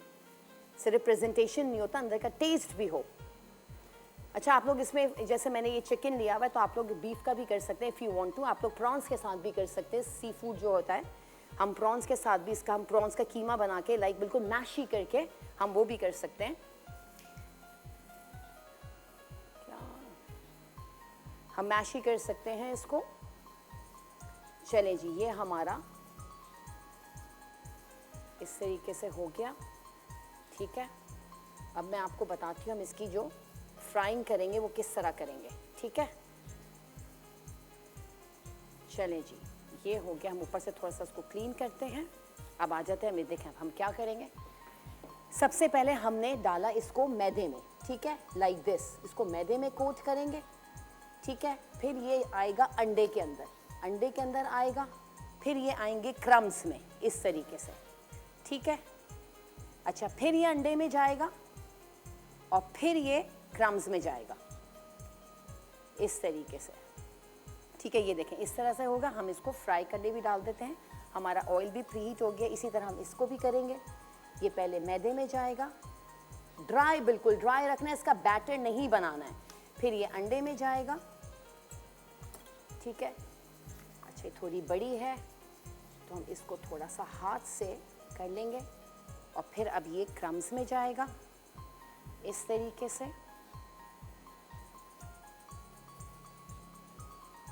ऐसे जाएगा। इसको भी हम फ्राई करने डाल देते हैं। हम ये थर्ड बना लेते हैं, इसको भी हम सबसे पहले मैदे में करेंगे, फिर हम एग में डालेंगे, ठीक है। देखिए अंदर से वो भी नहीं निकल रहा इसका आराम से, क्योंकि हमने चीज़, देखिए चीज़ ऊपर भी नहीं आ रही है। और हम इस तरीके से फिर हम इसमें अंडे में डालेंगे और फिर हम इसको क्रम्स में कोट कर देंगे। इस तरीके से हम इसको फ्राई करने डालेंगे। ये भी हमने इसी तरह किया। मैदे में हमने पहले इसको अच्छी तरह से कोट किया, फिर हमने एग में, एग वॉश में डाला, ठीक है। और फिर हमने अभी इसको क्रम्स में कर दिया। इसी तरह अगेन एक दफ़ा और अगर आप इसको थोड़ी देर फ्रीज कर लेंगे तो बिल्कुल ये स्टिक हो जाएगा, इसका जो क्रम होगा। चलें जी, एक और है, हम इसमें पुट कर देते हैं।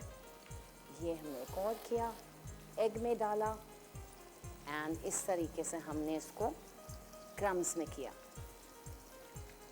फिर हमने एग में डाला और फिर हमने इसको क्रम्स में कोट कर दिया। चलें जी, अब ये हमारा, देखते हैं इसके बाकी का काम। थोड़ी सी हम ये करते हैं, हमारा स्पाइडर।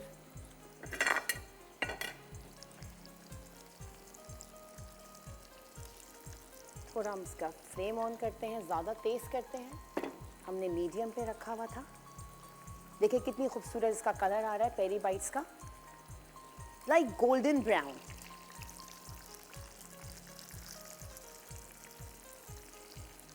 गोल्डन ब्राउन करना है इसको। कि आप लोग शाम को भी क्रेव बना के रख देंगे, शाम को भी आप लोग चाय के साथ ही खाइए बना के, यू विल लव इट। जैसे हम पकौड़े बनाते हैं, फ्रिटर्स बनाते हैं, आप लोग पेरी बाइट्स भी फ्रीज कर देंगे तो ये आराम से आप लोग शाम को खाइएगा।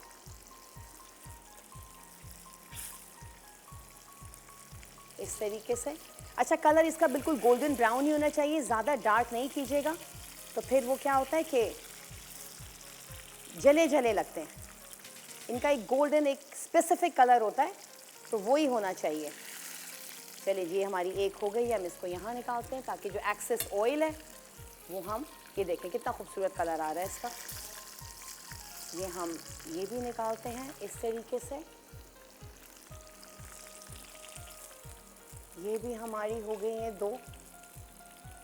अच्छा, जो मैंने जर्मन चिलीज ली थी उसका थोड़ा सा क्रम हट गया है। मैं आपसे कहती हूँ ना कि लाइक उसको हल्का सा फ्रीज कर दें थोड़ी देर के लिए तो ये क्रम हटेगा भी नहीं। हम के फ़ौरन बना रहे हैं ना, दैट्स वाई।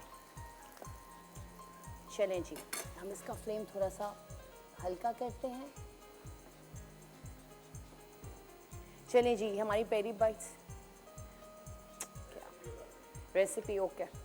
चलिए जी, मैंने इसमें 8 to 10 पेरी बाइट्स ली थी, लाइक जर्मन चिलीज़ भी ली थी और मैंने उसके अंदर उसको मैंने सिरके में डिबो दी थी। फिर हमने क्या किया, चिकन लिया, 1 पाव के करीब, 1 कप के करीब चिकन लिया, उसको मैंने ग्राइंड कर लिया। उसके बाद मैंने इसमें 1 टेबलस्पून ऑयल डाला, थोड़ा सा गार्लिक पेस्ट डाला, फिर मैंने इसमें पेपरिका पाउडर डाला, चिकन को थोड़ा सा सॉटे किया 1 टेबलस्पून ऑयल में, paprika powder, white pepper powder, black pepper powder, peri peri seasoning, ठीक है, सोया सॉस, आपका जिंजर पाउडर, गार्लिक पाउडर, कुटी हुई लाल मिर्चें, नमक, ये सब डाल के मैंने इसको बना लिया। उसके बाद मैंने इसके अंदर क्रीम ऐड करी, दही ऐड किया, ठीक है, और फिर हमने इसको इस तरह से हमारा ये बैटर बन गया। फिर मैंने इसके अंदर स्टफिंग करी जो हमने सिरके में डिबो के रखी हुई थी, स्टफिंग करके उसमें चीज़ डाली, चेडर एंड मोज़रेला। उसके बाद मैंने इसको मैदे में कोट किया, फिर मैंने अंडे में किया, फिर मैंने ब्रेड क्रम्स में करके उसको डीप फ्राई कर लिया, तो ये इस तरह हो गया। चलिए जी, हम थोड़ी सी इसकी हम प्रेजेंटेशन कर लेते हैं। चलिए, अच्छा हमारा जो है किचन सेगमेंट का टाइम ख़त्म हो गया है, हमारी पेरी बाइट्स भी रेडी हो गई हैं, तो हम चलते हैं छोटे से ब्रेक पे। ब्रेक से जैसे ही वापस आएंगे, असफर के पास कौन से गेस्ट हैं हम देखते हैं।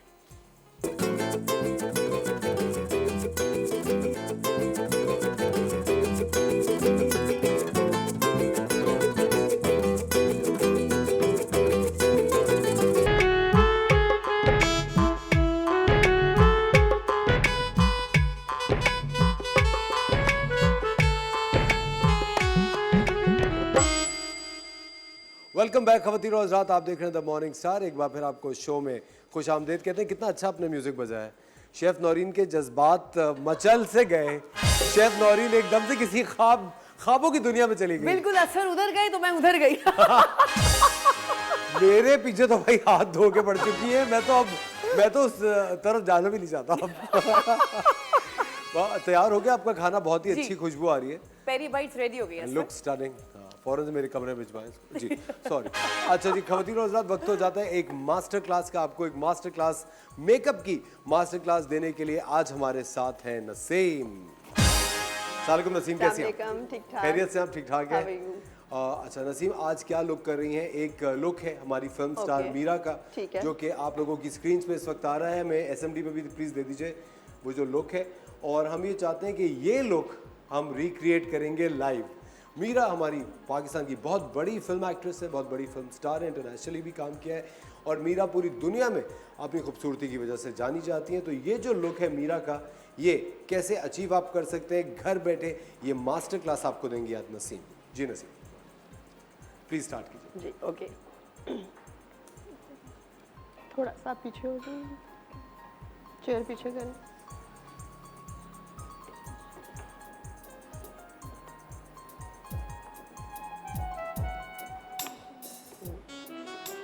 अच्छा जी, हम सबसे पहले इनको मॉइस्चराइज़र लगा रहे हैं। आई थिंक हाइड्रेट करना स्किन बहुत ज़रूरी है। बिल्कुल।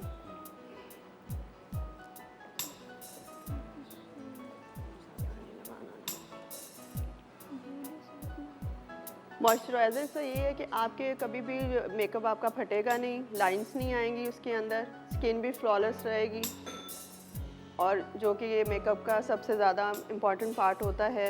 आपको इसके बाद हम लगाते हैं प्राइमर। प्राइमर से ये कि आपका और भी स्मूथ हो जाएगा मेकअप। जैसे घर बैठे अगर आप खुद कर रहे हैं या किसी को कर रहे हैं तो आपके जितने पोर्स भी हैं वो भी क्लोज़ हो जाएंगे। पोर्स को बहुत हेल्प करता है प्राइमर।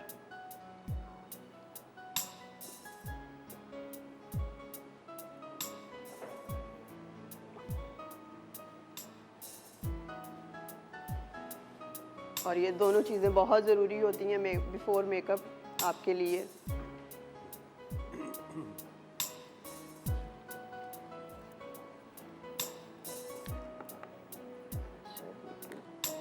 अब हम इनका कॉम्प्लेक्शन वीटिश है तो हम इनको नॉर्मल बेस 2 लगाएंगे और बेस 3 मिक्स करके। लेकिन कभी कभी अगर बेस मिक्स कर रहे होते हैं नसीम, जी। तो वो मिकदार का समझ में नहीं आता, कितनी निकालें, ज़्यादा कौन सी डालें, कम कौन सी डालें। जैसे अगर मतलब ये है कि अगर कोई डार्क, जैसे इनके यहाँ पे डार्क है तो हम इसको येलो करेंगे। येलो करेंगे जी, येलो बेस बहुत ज़रूरी होता ठीक है। तो उसके मुताबिक फिर वहाँ उसको जो लाइटर होगा वो हम कम लगाएंगे, जो डार्कर वाला थोड़ा ज़्यादा लगाएंगे लगाएंगे। ताकि स्किन इवन टोन हो जाए आपकी।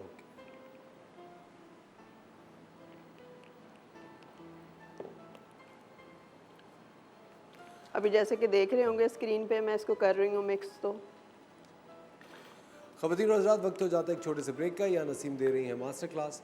मिलते हैं आपसे ब्रेक के बाद।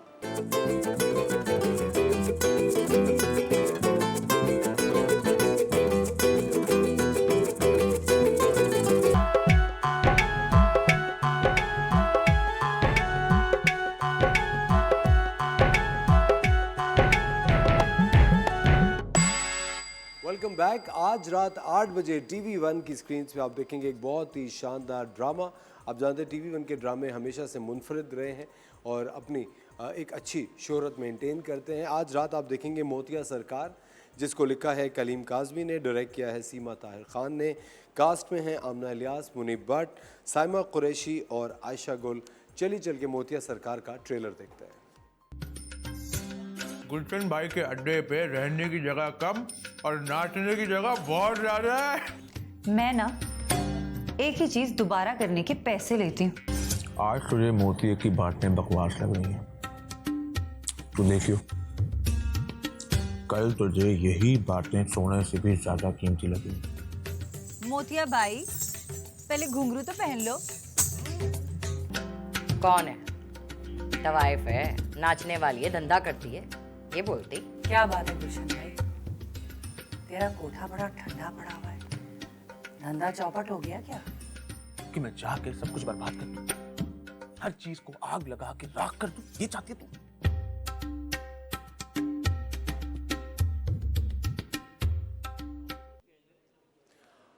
आज रात 8 बजे आप TV1 की स्क्रीन पे देखेंगे ये बेहतरीन ड्रामा जिसका नाम है मोतिया सरकार, और इसको लिखा है कलीम काज़मी ने, सीमा ताहिर खान ने डायरेक्ट किया है।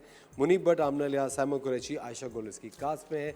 आज रात 8 बजे सिर्फ TV1 की स्क्रीन पे। कंटिन्यू करते हैं हम अपनी मेकअप की मास्टर क्लास बाय नसीम।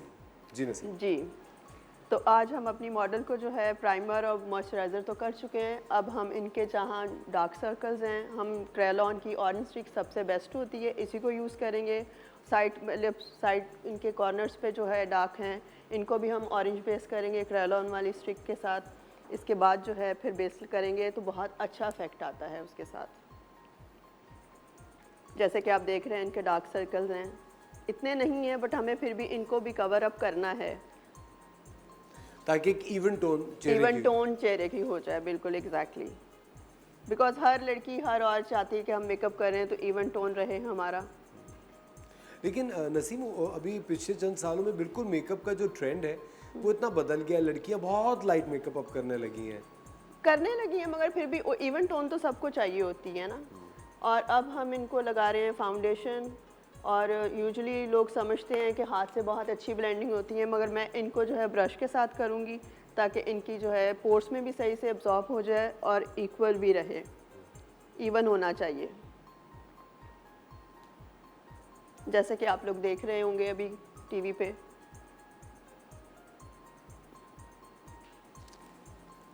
अब आप देखें इनके जितने भी डार्क पैचेस हैं वो इवन होते जा रहे हैं।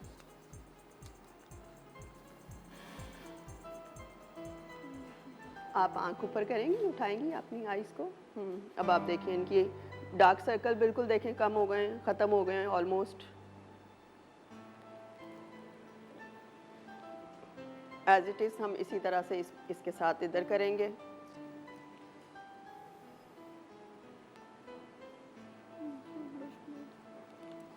और अगर मीरा की भी अभी आप ये फोटोग्राफ अगर स्क्रीन पे देख रहे हैं, ये भी एक इवन स्किन टोन है। बिल्कुल बिल्कुल लेकिन एग्जैक्टली इसी तरह से ही जो है हम इनको कर रहे हैं। कोशिश हम पूरी यही करेंगे जो मीरा की टोन है हम इनको वही टोन करके दें और उसी तरह वही लुक हमें करनी है क्रिएट।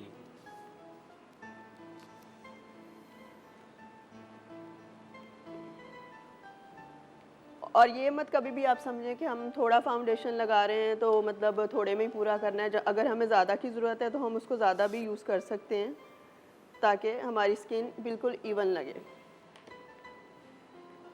जैसा कि मैंने आपको बताया इनकी वीटिश स्किन है तो इनको मैंने बेज 2 और बेज 3 यूज़ कर रही हूँ इनको मैं।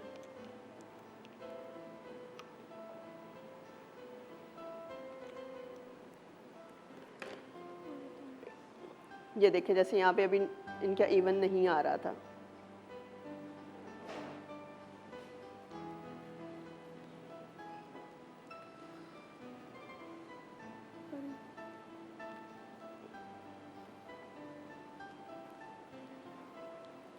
इनकी नेक के लिए हमें ज़रूरत नहीं है कुछ भी ऑरेंज बेस लगाने की या कोई भी किसी किस्म की चीज़ लगाने की ज़रूरत नहीं थी तो इनको हमने नहीं लगाया।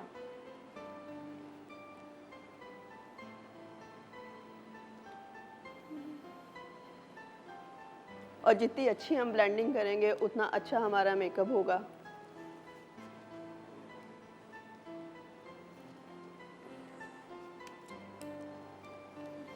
अच्छा जी, अब हम इनको डस्ट पाउडर यूज़ करेंगे।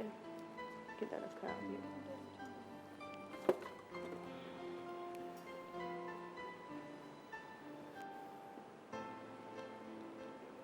ये आप देख रहे हैं बिल्कुल ट्रांसपेरेंट पाउडर यूज़ कर रहे हैं, इसमें कोई कलर नहीं होता। ये आप किसी भी फाउंडेशन के ऊपर यूज़ कर सकते हैं, किसी भी स्किन टोन के ऊपर आप यूज़ कर सकते हैं। बट मेक श्योर कि बिल्कुल ट्रांसलूशन होना चाहिए, इसमें कोई पिगमेंट नहीं होना चाहिए। ये विदाउट पिगमेंट होता है, वरना कम्प्लेक्शंस पे अलग नज़र आएगा। हाँ, वरना कम्प्लेक्शन पे अलग नज़र आता है। बिकॉज फिर वो जो हम फाउंडेशन लगा रहे हैं फिर उसमें मैच नहीं करेगा ना वो। तो अगर हम इसको बिल्कुल ट्रांसलूशन यूज़ करेंगे तो वो फिर आप किसी भी फाउंडेशन में हम यूज़ कर सकते हैं।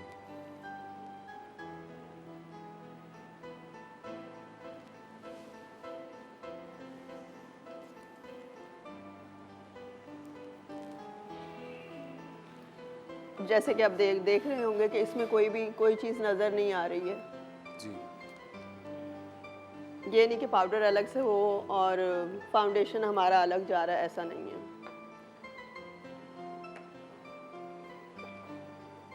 अब इनके फेस के लिए हमें ज़्यादा कंटूरिंग की ज़रूरत नहीं है तो क्योंकि हम ऑलरेडी इनको उनका बड़ा हाँ अच्छा तो इनको हम बोनी स्ट्रक्चर बहुत सॉफ्ट सी कंटूरिंग करेंगे, वो भी ब्लश पिंक रस टेराकोटा के साथ।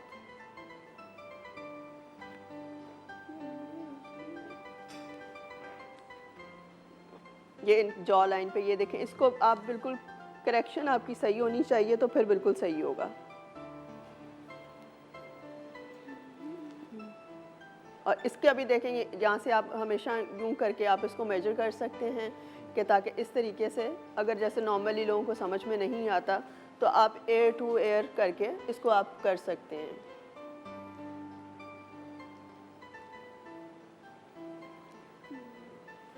इसी तरीके से हम दूसरी साइड को इस तरह से लेंगे ताकि एयर टू एयर बैलेंस रहे हमारा।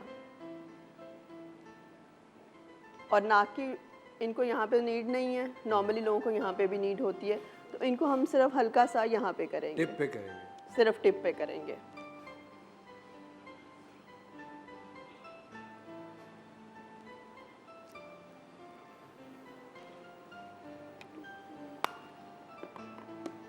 इसके बाद सबसे इम्पॉर्टेंट है हमारा स्प्रे, फिक्सिंग स्प्रे, और ये मैं इनको यूज़ कर रही हूँ मेबेलिन का fit. Please close your eyes. ये भी आपने बहुत लाइट से यूज किया। हाँ जी, ये भी लाइट्स है, ताकि अगर ओवर भी हो जाएगा तो वो फिर पैचेस बन जाएंगे, तो ओवर भी नहीं होना चाहिए। और अब बड़ा अच्छा फ्रेश एक इवनिंग का भी इसमें लुक आराम से। हाँ, इवनिंग का भी लुक आ रहा है, फॉर्मल भी आ रहा है, इवनिंग भी आ रहा है। अब हम इनको लगाने लगे हैं ब्लश ऑन। ये हमारा है terracotta with shimmery glossy, because आजकल ग्लॉस का बहुत ज़्यादा इन है, फैशन में इस वक्त शिमर ही है। तो ये कंटोरिंग के ऊपर हम इस चीक्स को अच्छे से कवर कर लेंगे।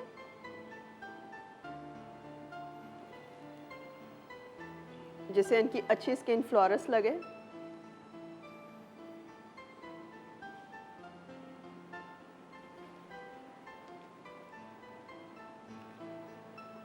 और अगर चाहें तो हल्का सा टिप पे कर सकते हैं, कुछ लोग नहीं पसंद करते और कुछ लोग पसंद करते हैं। हल्का सा चिन पे, हल्का सा नोज के टिप के ऊपर।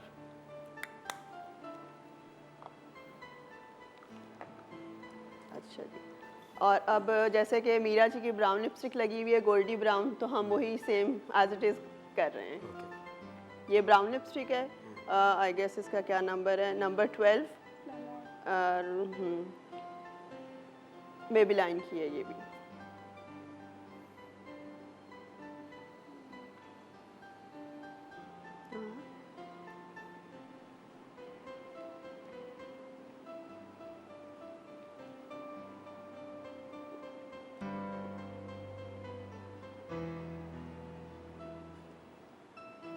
देख रहे होंगे आप लोगों को इसका कलर नजर आ रहा होगा।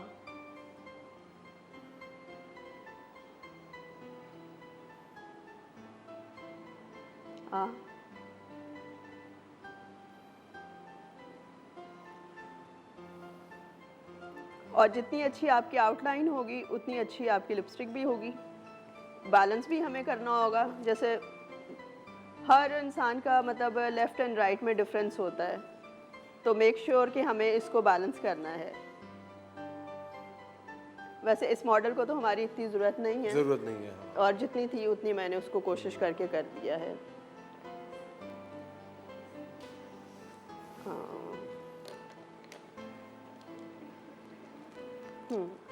अब लिपस्टिक ज़रा हम एंड में करेंगे, पहले हम आइज़ को कर लेंगे। और ये हम क्रिस्टीन का पैलेट यूज़ कर रहे हैं, इसमें हम इनको लाइट ब्राउन यूज़ करेंगे। क्रीज लाइन उसकी हम बनाएंगे इनकी।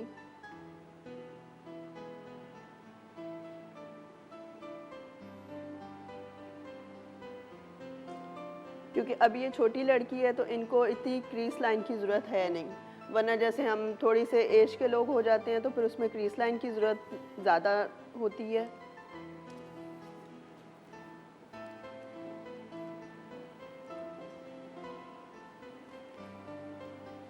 और डार्क ब्राउन से थोड़े से हम इनके एजेस को करेंगे, उसके लिए हमें छोटा ब्रश चाहिए होता है।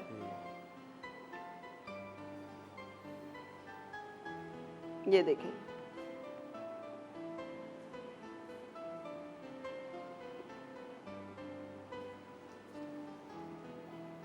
कॉर्नर हमेशा डार्क से होने चाहिए, और आपके पास एक ऐसा फ्लैट ब्रश होना चाहिए ताकि कोई डस्ट करने के लिए एक्सेस जो भी गिर जाए तो उसको आपको प्रॉब्लम ना हो करने के लिए।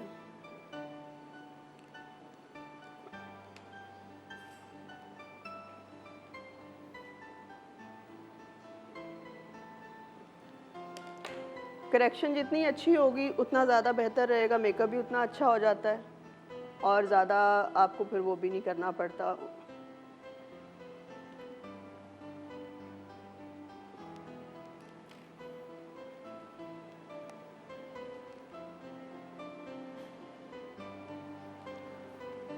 और ये बहुत ही खूबसूरत और सटल सा मेकअप इस वक्त लग रहा है। जी नहीं, उनका भी बहुत सटल सा ही है।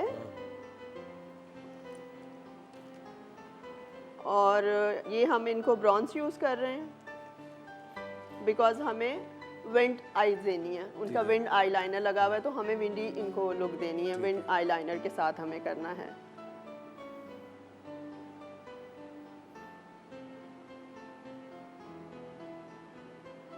बट ये थोड़ा शिमरी होना चाहिए, ऐसा नहीं कि बिल्कुल मैट मत लगाएं।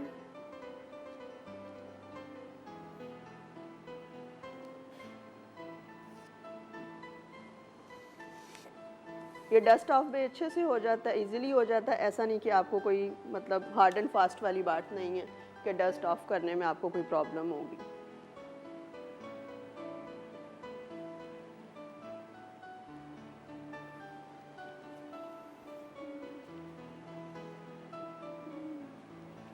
और अगर नसीम हम इसके ऊपर आईलाइनर नहीं लगाते तो भी आई थिंक मुकम्मल है मेकअप। नहीं, लाइनर तो ज़रूरी है। हाँ। लाइनर बहुत इम्पोर्टेंट है और हमें हाइलाइटर भी इनको लगाना है अभी तो।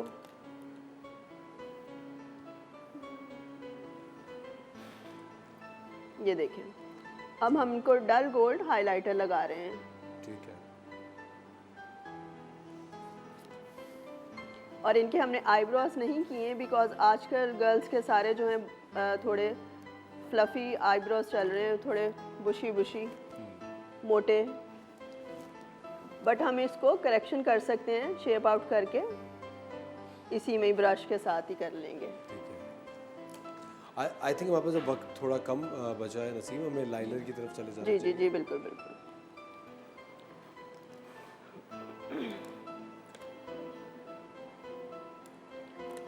मुझे थोड़ा सा पानी मिल सकता है लाइनर के लिए? जी शेफ नौरीन प्लीज़ थोड़ा पानी।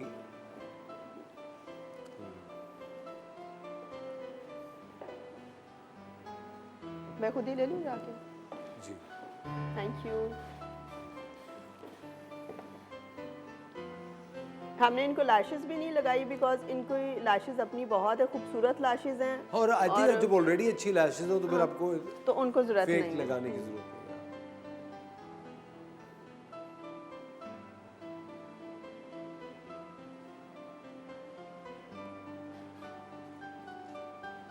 अब हम लाइनर लगा रहे हैं इनका। ये विंड आई लाइनर कहलाता है।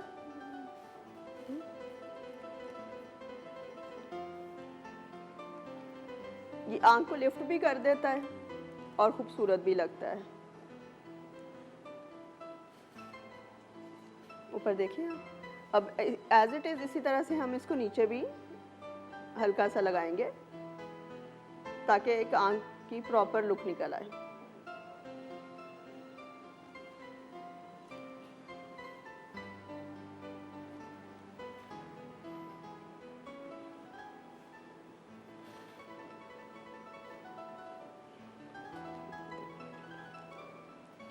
एज इट इज़ हम दूसरी साइड पे करेंगे।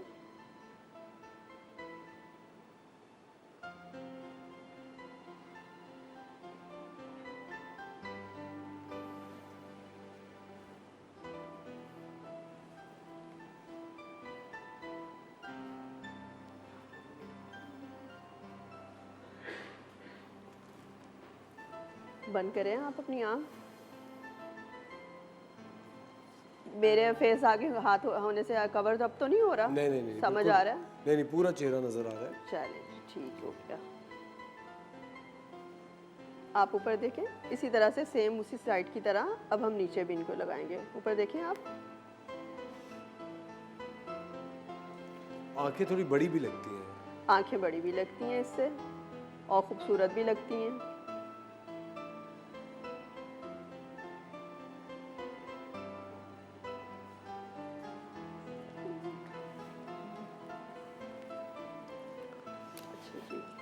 अब हम इनको क्विकली लिपस्टिक लगा रहे हैं और ये ग्लॉस है और ज़रूरी नहीं कि हम इसको पूरा पूरा लगाएं, हम इसको डॉट डॉट करेंगे।